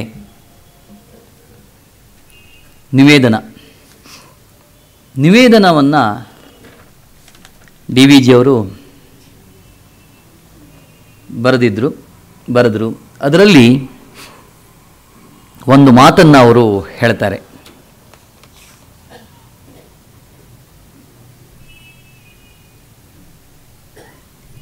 ಸುಮಾರು 33 ವರ್ಷಗಳಷ್ಟು, ಇನ್ನೂ ಹೆಚ್ಚು ಅಂತ ಹೇಳ್ತಾರೆ, ಈ ವಸಂತ ಕುಸುಮಾಂಜಲಿ ಎಲ್ಲ ಬಂದ ಮೇಲೆ ನಿವೇದನವನ್ನು ಬರೆದರು. ಈ ಕಾಲಧಾವಿತದಲ್ಲಿ ಅಂದರೆ ಸ್ವಲ್ಪ ಗ್ಯಾಪ್ ಇತ್ತು, ಸುಮಾರೊಂದು 36 ವರ್ಷಗಳಷ್ಟ ಅವಧಿಯಲ್ಲಿ ಬದಲಾವಣೆ ಆಗಿದ್ದರ ಬಗ್ಗೆ ಹೇಳ್ತಾರೆ ಅವರು. ನಾನು ಆಗ ಏನೇನೋ ನೋಡಿದೆ, ಅದರ ಬಗ್ಗೆ ಒಂದಿಷ್ಟು ಬರೆದಿದ್ದೇನೆ. ಅದನ್ನು ಹೇಗೆ ಬರೆದಿದ್ದೇನೆ? ಈ ಪ್ರಕೃತಿಯ ಪ್ರೇಕ್ಷಣೀಯ ಸ್ಥಳಗಳಿರ್ತದಲ್ಲ, ನಾನು ನೋಡಲಿಕ್ಕೆ ಹೋಗಿದ್ದೇನೆ, ನೋಡಿದ್ದೇನೆ, ನನ್ನ ಅನುಭವವನ್ನು ಬರೆದಿದ್ದೇನೆ. ಆದರೆ ಎಷ್ಟೋ ವರ್ಷಗಳು ಗತಿಸಿ ಹೋದ ಮೇಲೆ ಅಲ್ಲಿ ಸ್ವಲ್ಪ ಬದಲಾವಣೆ ಆಗಬಹುದು. ಅಂತಹ ಪ್ರೇಕ್ಷಣೀಯ ಸ್ಥಳವನ್ನು ಕೊನೆಯವರೆಗೆ ಹಿಡಿದಿಟ್ಟುಕೊಳ್ಳುವುದಕ್ಕೆ ನಮಗಿರುವ ಸಾಧನ ಅಂದರೆ ಒಂದು ಫೋಟೋ, ಇವತ್ತು ವಿಡಿಯೋ ಇದೆ. ಮೊಬೈಲು ಇದೆ, ಎಲ್ಲಿ ಬೇಕಾದದನ್ನು ಸಂಗ್ರಹಿಸಿಟ್ಕೊಳ್ಬಹುದು. ಅದೊಂದು ಸಾಧನ. ಹಾಗೆ ನೋಡಿದ ಪ್ರೇಕ್ಷಣೀಯ ಸ್ಥಳವನ್ನು ಕವಿತೆಯಲ್ಲೂ ಕೂಡ ಹಿಡಿದಿಟ್ಕೊಳ್ಳಬಹುದು. ಅಲ್ಲಿ ಬದಲಾವಣೆ ಆಗಿದ್ದಿದ್ರೆ ಮೇಲ್ಗುರುತುಗಳು ಮತ್ತು ಹೆಗ್ಗುರುತುಗಳು ಅಂತ ಡಿ ವಿ ಜಿಯವರು ಹೇಳ್ತಾರೆ. ಮೇಲ್ಗುರುತುಗಳು ಒಂದಿಷ್ಟು ಬದಲಾವಣೆ ಆಗಿರಬಹುದು, ಆದರೆ ಹೆಗ್ಗುರುತು ಮಾತ್ರ ಹಾಗೇ ಇರ್ತದೆ. ನಾವು 25 ವರ್ಷಗಳ ಹಿಂದೆ ಬೆಂಗಳೂರಿನ ಯಾವುದೋ ಏರಿಯಾ ನೋಡಿದ್ದಿದ್ರೆ ಇವತ್ತು ಅದು ಎಷ್ಟು ಬದಲಾಗಿದೆ ಗುರುತೇ ತಿಳಿಯೋದಿಲ್ಲ. ಆದರೂ ಅದನ್ನು ಆ ಏರಿಯಾಕ್ಕೆ ಹೋಗ್ತೇವೆ, ಅಲ್ಲಿ ಯಾವುದೋ ಒಂದು ಲ್ಯಾಂಡ್ ಮಾರ್ಕನ್ನು ನೆನಪಿಟ್ಟುಕೊಂಡು ಆ ಹೆಗ್ಗುರುತನ್ನು ನೆನಪಿಟ್ಟುಕೊಂಡು ಹೋಗ್ತೇವೆ. ಹೆಗ್ಗುರುತು ಎಲ್ಲೂ ಹೋಗೋದಿಲ್ಲ. ಅದನ್ನು ಕಂಡುಹಿಡಿಯುವುದಕ್ಕೆ ನಮಗೆ ಹೆಗ್ಗುರುತು. ಅದನ್ನು ಹೇಳುವಾಗ D V ಜಿಯವರು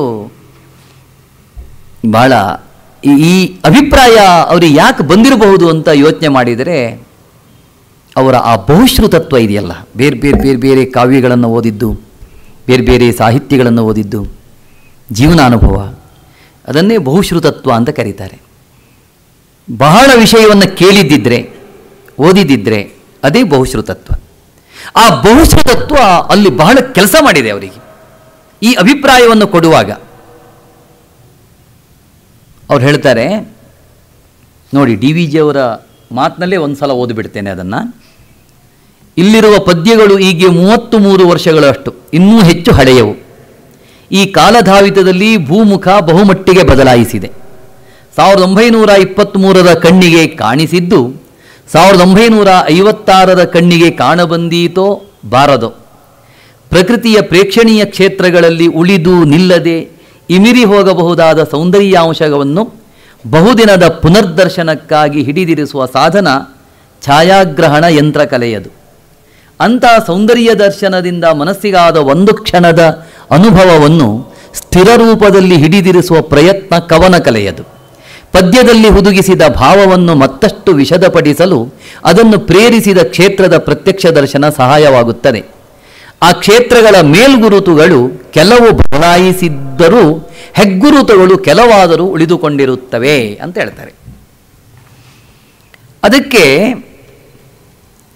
V S Srinivasa ಶಾಸ್ತ್ರಿಗಳ ಒಡನಾಟ ಡಿ ವಿ ಜಿಯವರಿಗೆ ಭಾಳ ಹತ್ತಿರವಾಗಿತ್ತು. ಅವರ ಜೊತೆಯಲ್ಲಿ ಓಡಾಡ್ತಿದ್ರಂತೆ.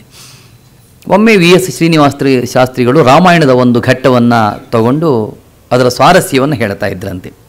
ಅದು ಬಹುಭೂತಿಯ ಉತ್ತರಾಮಚರಿತೆಯಲ್ಲಿ ಬರ್ತದೆ. ಪುರಾಯತ್ರ ಸ್ರೋತ ಪುಲಿನ ಮಧುನಾ ತತ್ರ ಸರಿತಾಂ ವಿಪರ್ಯಾಸಂ ಯಾತೋ ಘನ ವಿರಲಭಾವ ಕ್ಷಿತಿರುಹಾಂ ಬಹುರ್ದೃಷ್ಟಂ ಕಾಲಾದಪರಮಿವ ಮನ್ಯೇ ವನಮಿದಂ ನಿಮೇಶೈಲಾನಾಂ ತದಿದಮಿತಿ ಬುದ್ಧಿಂ ದೃಢಯತಿ. ಶ್ರೀರಾಮ ರಾವಣನನ್ನು ಸಂಹಾರ ಮಾಡಿದ್ದಾನೆ. ಸೀತೆಯನ್ನು ಪುಷ್ಪಕ ವಿಮಾನದಲ್ಲಿ ಕುಳ್ಳಿರಿಸಿಕೊಂಡು ದಂಡಕಾರಣ್ಯ ಮಾರ್ಗವಾಗಿ ಬರ್ತಾ ಇದ್ದಾನೆ. ಬರುವಾಗ ಅವನಿಗೆ ಏನಾಗಿದೆ, ತುಂಬ ದಿನಗಳಾಗಿವೆ, ತುಂಬ ಬದಲಾವಣೆ ಆಗಿಬಿಟ್ಟಿದೆ. ಆದರೂ ಆ ಜಾಗವನ್ನು ಅವನು ಗುರುತು ಹಿಡಿತಾನೆ. ಅವನು ಅದು ಹೇಗೆ? ಪುರಾಯತ್ರ ಸ್ರೋತ ಪುಲಿನ ಮಧುನ, ಎಲ್ಲಿ ನದಿ ಇತ್ತೋ ಅಲ್ಲಿ ಈಗ ನದಿ ನೀರಿಲ್ಲ. ನದಿ ನೀರು ತನ್ನ ಪಾತ್ರವನ್ನು ಬದಲಾಯಿಸ್ಕೊಂಡು ಬಿಟ್ಟಿದೆ. ಉಸುಬು ಉಸುಕು ಸೇರಿಕೊಂಡಿದೆ. ಮರಳೆಲ್ಲ ರಾಶಿಯಾಗಿ ಬಿದ್ದುಬಿಟ್ಟಿದೆ. ವಿಪರ್ಯಾಸಂ ಯಾತೋ ಘನವಿರಲ ಭಾವ, ಎಲ್ಲಿ ಪೊದೆಗಳಿದ್ವೋ, ಅರಣ್ಯದ ದಟ್ಟತೆ ಇತ್ತೋ, ನಿಬಿಡತೆ ಇತ್ತೋ ಅಲ್ಲಿ ಬಿಡುವಾಗಿದೆ. ಅಲ್ಲಿ ವಿರಳತೆ ಉಂಟಾಗಿದೆ. ಘನತೆ ವಿರಳತೆ, ವಿರಳತೆ ಘನತೆಯಾಗಿದೆ, ಘನತೆ ವಿರಳತೆಯಾಗಿದೆ. ವಿಪರ್ಯಾಸ ವ್ಯತ್ಯಸ್ತವಾಗಿ ಬಿಟ್ಟಿದೆ. ಕ್ಷಿತಿರುಹಾಂ ಬಹುದೃಷ್ಟಂ ಕಾಲಾತ್ ಅಪರಮಿವ ಮನ್ಯೇ ವನವಿದಂ. ಬಹಳ ದಿವಸಗಳ ನಂತರ ನೋಡ್ತಾ ಇದ್ದೇನೆ. ಬಹೋಹ ಕಾಲಾತ್, ನನಗನ್ನಿಸ್ತದೆ ಈ ವನ ಅಪರಂ ವನ್ನಂ, ಇದು ಬೇರೆಯದೇ ವನವೋ ಎನ್ನುವ ರೀತಿಯಲ್ಲಿ ನನಗೆ ಭಾಸ ಆಗ್ತಾ ಇದೆ. ಆದರೂ ಒಂದು ನಿವೇಶೈಲಾನಾಂ ತದಿದಮಿತಿ ಬುದ್ಧಿಂ ದೃಢಯತಿ, ಅಲ್ಲಿ ಪರ್ವತಗಳ ಪಂಕ್ತಿ ಕಾಣ್ತಾ ಇದೆಯಲ್ಲ, ಶೈಲಾನಾಂ ನಿವೇಶ, ಪರ್ವತಗಳು ಮಾತ್ರ ಸ್ಥಿರವಾಗಿ ನಿಂತಿವೆ. ಆ ಪರ್ವತಗಳ ಸ್ಥೈರ್ಯದಿಂದ ಸ್ಥಿರವಾಗಿ ನಿಂತಿದ್ರಿಂದ ಇದು ಅದೇ ಜಾಗ ನಾ ಗುರುತು ಹಿಡಿತಾ ಇದ್ದೀನಿ ಅಂತ ರಾಮ ಸೀತೆಗೆ ಹೇಳ್ತಾ ಇದ್ದಾನೆ. ಆ ಹಿನ್ನೆಲೆಯಲ್ಲಿ ಬಂದಿರುವಂಥದ್ದು. ತಾನು ಹೇಳಿರುವ ಪದ್ಯದಲ್ಲಿ ಮೇಲುಗುರುತುಗಳು ಬದಲಾಗಿರಬಹುದು. ಕೊನೆಗೆ ಹೇಳ್ತಾರೆ ಡಿ ವಿ ಜಿಯವರು, ನಾನು ಪ್ರತ್ಯಕ್ಷ ಕಂಡಿದ್ದನ್ನು ಅದರ ಸೊಗಸನ್ನು ಅನುಭವಿಸಿದ್ದನ್ನು ಪದ್ಯದಲ್ಲಿ ಹಿಡಿದಿಟ್ಟಿದ್ದೇನೆ. ನೀವು ಹೋಗಿ ನೋಡಿಕೊಂಡು ಬನ್ನಿ. ಬದಲಾವಣೆ ಆಗಿರಬಹುದು, ಆದರೆ ಹೆಗ್ಗುರುತುಗಳು ಅದೇ ಇರುತ್ತವೆ ಅನ್ನುವ ರೀತಿಯಲ್ಲಿ ಡಿ ವಿ ಜಿಯವರು ಹೇಳುವಂಥದ್ದು. ಡಿ ವಿ ಜಿಯವರು ನಿವೇದನ ಕಾವ್ಯವನ್ನು ಬರೆದರು. ಯಾರಿಗೆ ನಿವೇದನ ಮಾಡಿಕೊಂಡ್ರು? ಭಗವಂತನಿಗೆ ನಿವೇದನ ಮಾಡಿಕೊಳ್ಳುವಂಥದ್ದು. ನಿವೇದನದಲ್ಲಿ ಅವರ ಕಣ್ಣಿಗೆ ಕಾಣುವ ಸೊಗಸು ಹೇಗಿದೆ ನೋಡಿ. ಭಗವಂತನ ಬಗ್ಗೆ ಹೇಳ್ತಾರೆ, ಮೇಲೆ ನೋಡೆ ಕಣ್ಣ ತಣಿಪ ನೀಲಪಟದಿ ವಿವಿಧ ರೂಪ, ವಿವಿಧ ರೂಪಜಾಲಗಳನ್ನು ಬಣ್ಣಿಸಿರ್ಪ ಚಿತ್ರ ಚತುರನಾರು, ಕಾಲದಿಂದೇ ಮಾಸದ ವಿಚಿತ್ರ ವ್ಯಸಪನಾರು. ಮೇಲೆ ನೋಡೆ ಆಕಾಶ ಕಾಣ್ತದೆ, ಕಣ್ಣಿಗೆ ತಂಪಾಗ್ತದೆ. ನೀಲಪಟದಿ ವಿವಿಧ ರೂಪಜಾಲಗಳನ್ನು ಬಣ್ಣಿಸಿರ್ಪ, ನೀಲಪಟ ದೊಡ್ಡ ಕ್ಯಾನ್ವಾಸ್ ಅದು, ಅದರಲ್ಲಿ ಬಗೆ ಬಗೆಯ ಚಿತ್ರಗಳನ್ನು ಬಿಡಿಸಿದ್ದಾನೆ ಅವನು. ಚಿತ್ರ ಚತುರ ಅವನು, ಅವನೇ ಸೃಷ್ಟಿಕರ್ತ. ಬ್ರಹ್ಮ ಇರ್ಬೋದು, ಯಾರಾದರೂ ಇರ್ಬೋದು. ಕಾಲದಿಂದೇ ಮಾಸದ ವಿಚಿತ್ರ ವ್ಯಸಪನಾರು, ಈ ವೈಚಿತ್ರ್ಯವನ್ನು ಸೃಷ್ಟಿ ಮಾಡಿದವನು ಯಾರು ಅಂತ ಪ್ರಶ್ನೆ ಮಾಡ್ತಾರೆ. ಸುತ್ತ ಪೊಳೆವ ಶೈಲಗಣದ ಕೊತ್ತಲಂಗಳಿಟ್ಟು ಕಡಲ ಸುತ್ತುಗಟ್ಟಿ ಕೋಟೆಯಿದನು ಕಲ್ಪಿಸಿರ್ಪನಾರು, ವಸ್ತುಚಯವ ನಿಂತು ರಚಿಪ ಶಿಲ್ಪಿವರಿಯನಾರು. ಗಿರಿಯ ತೊರೆಯ ಬನದ ಹೊಲದ ಬೆರಗಿನಿಂದೆ ಮೃಗದ ಖಗದ ಮೆರೆತದಿಂದಲಿ ವಿಹಾರ ಭವನ ವ್ಯಸಪನಾರು, ಮರೆಯಲಿರ್ದು ಸೊಗವ ನಿಂತು ಕವಿಸುತ್ತಿರ್ಪನಾರು. ಯಾರು ಇದನ್ನೆಲ್ಲ ಮಾಡಿದವನು? ಗಿರಿಯ ತೊರೆಯ ಬನದ ಹೊಲದ ಬೆರಗಿನಿಂದೆ ಮೃಗದ ಖಗದ ಮೆರೆತದಿಂದಲಿ, ಇದನ್ನು ಒಂದು ದೊಡ್ಡ ವಿಹಾರ ಭವನವನ್ನಾಗಿ ಮಾಡಿಬಿಟ್ಟಿದ್ದಾನೆ ಆ ಸೃಷ್ಟಿಕರ್ತ, ಆ ಭಗವಂತ. ಅದು ಹೇಗಿದೆ ಅಂತಂದರೆ, ಆ ವಿಹಾರ ಭವನದಲ್ಲಿ ಗಿರಿ ಇದೆ, ತೊರೆ ಇದೆ, ಅಡಿ ಬನ ಇದೆ, ತೋಟ ಇದೆ, ಉದ್ಯಾನ ಇದೆ, ಹೊಲ ಇದೆ. ಅದನ್ನು ನೋಡ್ತಾ ಇದ್ದರೆ ನಮಗೆ ಬೆರಗು ಹುಟ್ಟುತ್ತದೆ. ಇಷ್ಟೇ ಅಲ್ಲ, ಖಗದ ಮೆರೆತದಿಂದಲೀ ವಿಹಾರ ಭವನ, ಖಗದ ಮೆರೆತ, ಖಗ ಪಕ್ಷಿಗಳ ನಾದ, ಉಲಿ, ಈ ಮೆರೆತದಿಂದ ಅದನ್ನು ಒಂದು ವಿಹಾರ ಭವನವನ್ನಾಗಿ ಮಾಡಿದ್ದಾನೆ. ಜ್ಯೋತಿಗಳನ್ನು ಗಗನ ತಲದಿ, ಗೀತಗಳನ್ನು ವಿಹಗ ಮುಖದಿ, ಪ್ರೀತಿಗಳನ್ನು ಜನದ ಮನದಿ ತೋರುತಿರ್ಪನಾರು, ಮಾತನುಳಿದ ಕವಿತೆಯಿಂತು ಬೀರುತಿರ್ಪನಾರು. ಜ್ಯೋತಿಗಳನ್ನು ಗಗನ ತಲದಿ, ಆಕಾಶದಲ್ಲಿ ಜ್ಯೋತಿಗಳನ್ನು, ಗಗನತಲದಲ್ಲಿ ನಕ್ಷತ್ರಗಳು ಮಿನುಗುತ್ತವೆ. ಗೀತಗಳನ್ನು ವಿಹಗ ಮುಖದಿ, ಆಕಾಶದಲ್ಲಿ ನಕ್ಷತ್ರಗಳು, ಪಕ್ಷಿಗಳ ಮುಖದಲ್ಲಿ ಗೀತಗಳು, ಜನದ ಮನಸ್ಸಿನಲ್ಲಿ ಪ್ರೀತಿಗಳನ್ನು ತೋರ್ತಾ ಇದ್ದಾನೆ ಅವನು. ಮಾತನುಳಿದ ಕವಿತೆಯಿಂತು, ಮಾತು ಒಂದು ಬಿಟ್ಟು ದೊಡ್ಡ ಕವಿತೆ ಇದು, ದೊಡ್ಡ ಕವನ ಅಂತ ಡಿ ವಿ ಜಿಯವರು ಹೇಳ್ತಾರೆ. ಅವನ ಕೃತಿಯ ನೋಡೆ ಮಣಿವೆ, ಅವನ ದನಿಯ ಕೇಳಿ ನಲಿವೆ, ಅವನ ಭಿಕ್ಷೆಯುಂಡು ಬೆಳೆವೆ, ಅವನ ನರಿವೆವು. ಅವನ ಕೃತಿಯ ನೋಡಿ ನಮಗೆ ದಣಿವಾಗಿಬಿಡ್ತದೆ, ಮಣಿತೇವೆ ನಾವು. ಅವನ ದನಿಯ ಕೇಳಿ ನಲಿವೆ, ಅವನ ದನಿಯನ್ನು ಕೇಳಿ ನಮಗೆ ಸಂತೋಷ ಆಗ್ತದೆ. ಅವನು ಕೊಟ್ಟ ಭಿಕ್ಷೆಯುಂಡು ನಾವು ಬದುಕ್ತೇವೆ. ಇಲ್ಲಿ ಒಂದು ಬಹಳ ನನಗೆ ತುಂಬ ಮಹತ್ವವಾಗಿ ಕಂಡಿದ್ದು, ರವಿಯ ಬೆಳಕ ಭುವಿಗೆ ಬಲವ, ಜವವ ವಾಯುಗೀವ ತೆರದಿ, ಕವಿಯ ವಚನಕವನೆ ಸರಸ ಭಾವವೀವನು, ಅವನ ಶಿಲ್ಪಚಿತ್ರ ಕೃತಿಗೆ ಜೀವವೀವನು. ರವಿಗೆ ಬೆಳಕನ್ನು ಕೊಟ್ಟಿದ್ದಾನೆ, ಭುವಿಗೆ ಬಲವನ್ನು ಕೊಟ್ಟಿದ್ದಾನೆ, ವಾಯುವಿಗೆ ವೇಗವನ್ನು ಕೊಟ್ಟಿದ್ದಾನೆ, ಕವಿಯ ವಚನಕ್ಕೆ ಸರಸ ಭಾವವನ್ನು ಕೊಟ್ಟಿದ್ದಾನೆ. ಇಂತಹ ಶಿಲ್ಪಿವರಿಯ ಯಾರು ಅಂತ ಪ್ರಶ್ನೆ ಮಾಡ್ತಾರೆ. ನೋಡಿ, ಮೇಲ್ನೋಟಕ್ಕೆ ಇದು ಒಂದು ಸಾಧಾರಣ ಪದ್ಯವಾಗಿ ಕಾಣುತ್ತದೆ, ಸರಳವಾಗಿ. ರವಿಗೆ ಬೆಳಕು, ರವಿಯಲ್ಲಿ ಬೆಳಕಿದ್ದೇ ಇದೆ ಅನ್ನೋ ನಮಗೆ ಗೊತ್ತಿದೆ. ಭುವಿಗೆ ಬಲವ, ಭೂಮಿಗೆ ಬಲ ಗೊತ್ತಿದೆ. ವಾಯುವಿಗೆ ವೇಗ ಇರುವುದು ನಮಗೆ ಗೊತ್ತಿದೆ. ಇದರಲ್ಲಿ ಡಿ ವಿ ಜಿಯವರು ಅಧ್ಯಾತ್ಮವನ್ನು ಕಾಣ್ತಾರೆ. ಭಗವಂತನ ಅಸ್ತಿತ್ವವನ್ನು ಅವರು ಪ್ರತಿಪಾದನೆ ಮಾಡುವ ರೀತಿ ಬಹಳ ಆಶ್ಚರ್ಯ ಆಗ್ತದೆ.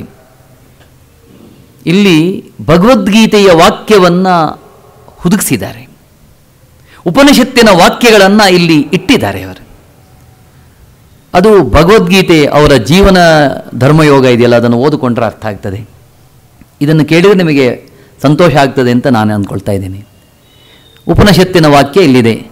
ಯ ಏವಂ ವೇದ ಕ್ಷೇಮ ಇತಿ ವಾಚಿ, ಯೋಗಕ್ಷೇಮ ಇತಿ ಪ್ರಾಣಾಪಾನಯೋ, ಕರ್ಮೇತಿ ಹಸ್ತಯೋ, ಗತಿರಿತಿ ಪಾದಯೋ, ವಿಮುಕ್ತಿರಿತಿ ಪಾಯೌ, ತೃಪ್ತಿರಿತಿ ವೃಷ್ಟೌ, ಬಲಮಿತಿ ವಿದ್ಯುತಿ ಯಶ ಇತಿ ಪಶುಷು ಜ್ಯೋತಿರಿತಿ ನಕ್ಷತ್ರೇಷು ಪ್ರಜಾತಿರಮೃತಮಾನಂದ ಇತ್ಯುಪಸ್ಥೆ ಸರ್ವಮಿತ್ಯಾಕಾಶೆ ತತ್ಪ್ರತಿಷ್ಠೇತ್ಯುಪಾಸೀತ. ನೋಡಿ, ರವಿಗೆ ಬೆಳಕ ಭುವಿಗೆ ಬಲವ ಜವವ ವಾಯುಗೀವತೆ ರದಿ. ಭಗವಂತ ನಮ್ಮ ಮಾತುಗಳಲ್ಲಿ ಕ್ಷೇಮವನ್ನು ಇಟ್ಟಿದ್ದಾನಂತೆ, ಕೈಗಳಲ್ಲಿ ಕರ್ಮ ಕೆಲಸ ಮಾಡುವ ಶಕ್ತಿಯನ್ನು ಇಟ್ಟಿದ್ದಾನಂತೆ. ಗತಿರೀತಿ ಪಾದಯೋಹೋ, ಪಾದಗಳಲ್ಲಿ ಏನಿದೆ ಕೇಳಿದರೆ ಚಲನ ಶಕ್ತಿ ಇದೆ. ನಮ್ಮ ಕಾಲು ಸುಮ್ಮನೆ ಇರುವುದಿಲ್ಲ, ಆ ಓಡಾಡುವ ಶಕ್ತಿ ನಮ್ಮ ಪಾದಗಳಲ್ಲಿ ದೇವರು ಕೊಟ್ಟಿದ್ದಾನೆ.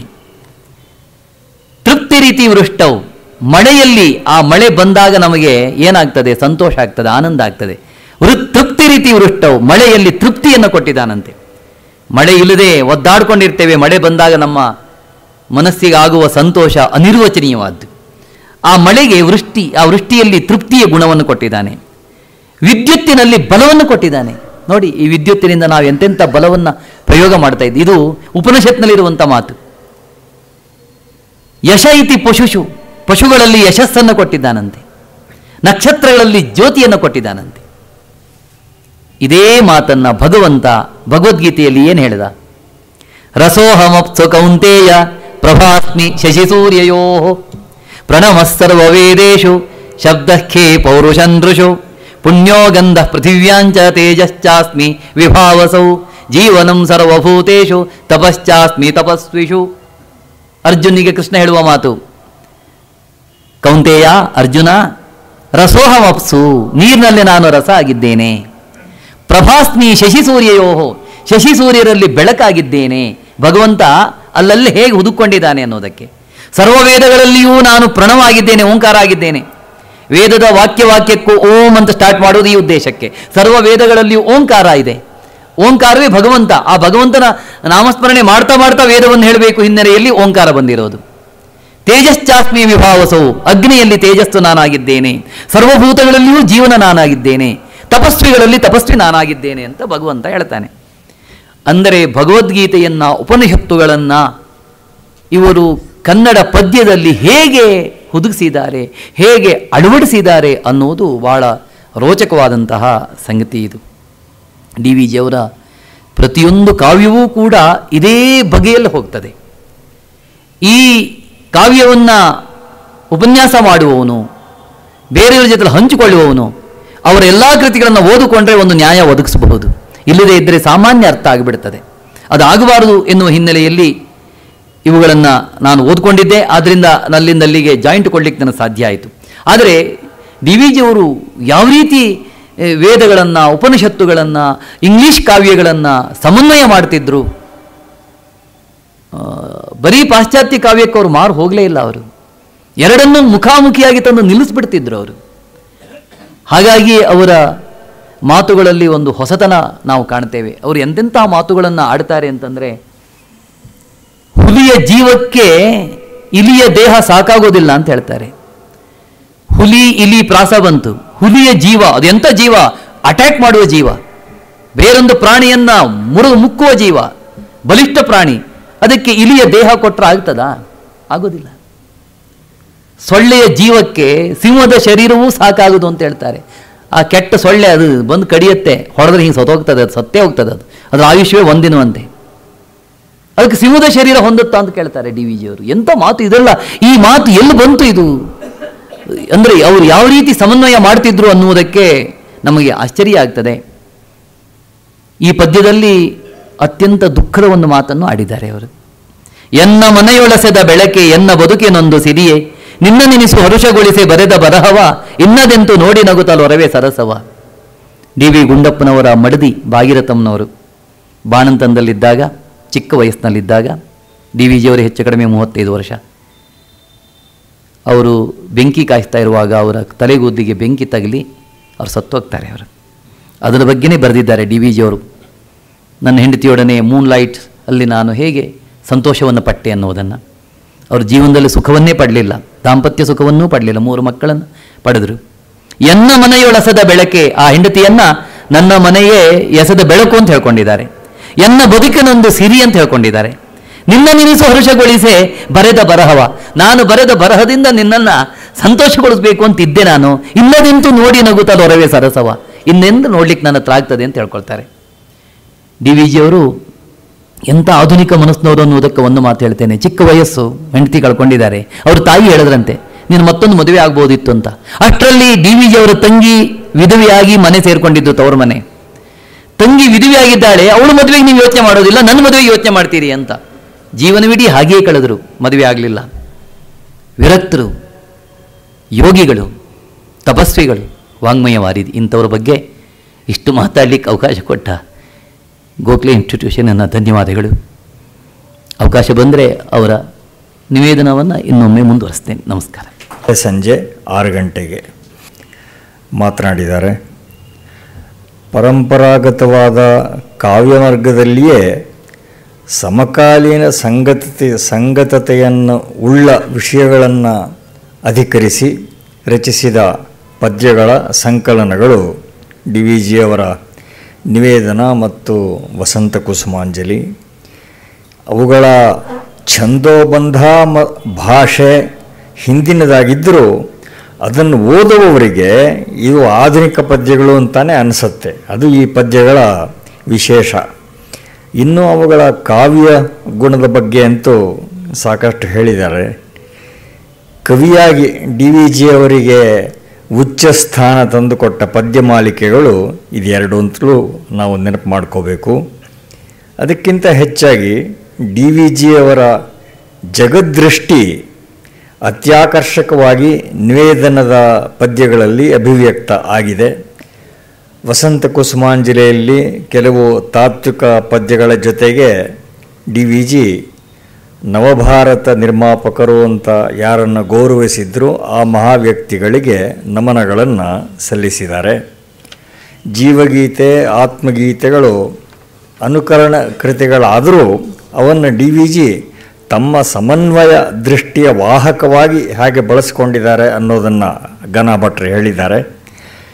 ನಿವೇದನದಲ್ಲಿಯ ದಾರಿಗರ ಹಾಡು ಇರಬಹುದು, ವಸಂತ ಕುಸುಮಾಂಜಲಿಯ ದೇವರಲ್ಲಿ ಮೊದಲಾದ ಪದ್ಯಗಳಿರಬಹುದು. ಈ ಎಲ್ಲ ರಚನೆಗಳು ಡಿ ವಿ ಜಿಯವರ ಜೀವನ ದರ್ಶನದ ಪದ್ಯರೂಪವೇ ಆಗಿವೆ. ಮುಂದಿನ ಅನೇಕ ಕೃತಿಗಳಲ್ಲಿ ಅದನ್ನು ಕುರಿತು ವಿಸ್ತಾರವಾಗಿ ಡಿ ವಿ ಜಿ ವ್ಯಾಖ್ಯಾನ ಮಾಡಿದ್ದಾರೆ. ಈ ಕೃತಿಗಳನ್ನು ಸಮರ್ಥವಾಗಿ ಹೃದಯವಾಗಿ ಅವಲೋಕನ ಮಾಡಿದ ಮಿತ್ರರಾದ ವಿದ್ವಾನ್ ಘನ ಭಟ್ಟ ಅವರಿಗೆ ತಮ್ಮೆಲ್ಲರ ಪರವಾಗಿ ಹಾಗೂ ಗೋಖಲೆ ಸಂಸ್ಥೆಯ ಪರವಾಗಿ ಕೃತಜ್ಞತೆಯನ್ನು ಸಲ್ಲಿಸ್ತಾ ಇದ್ದೇನೆ.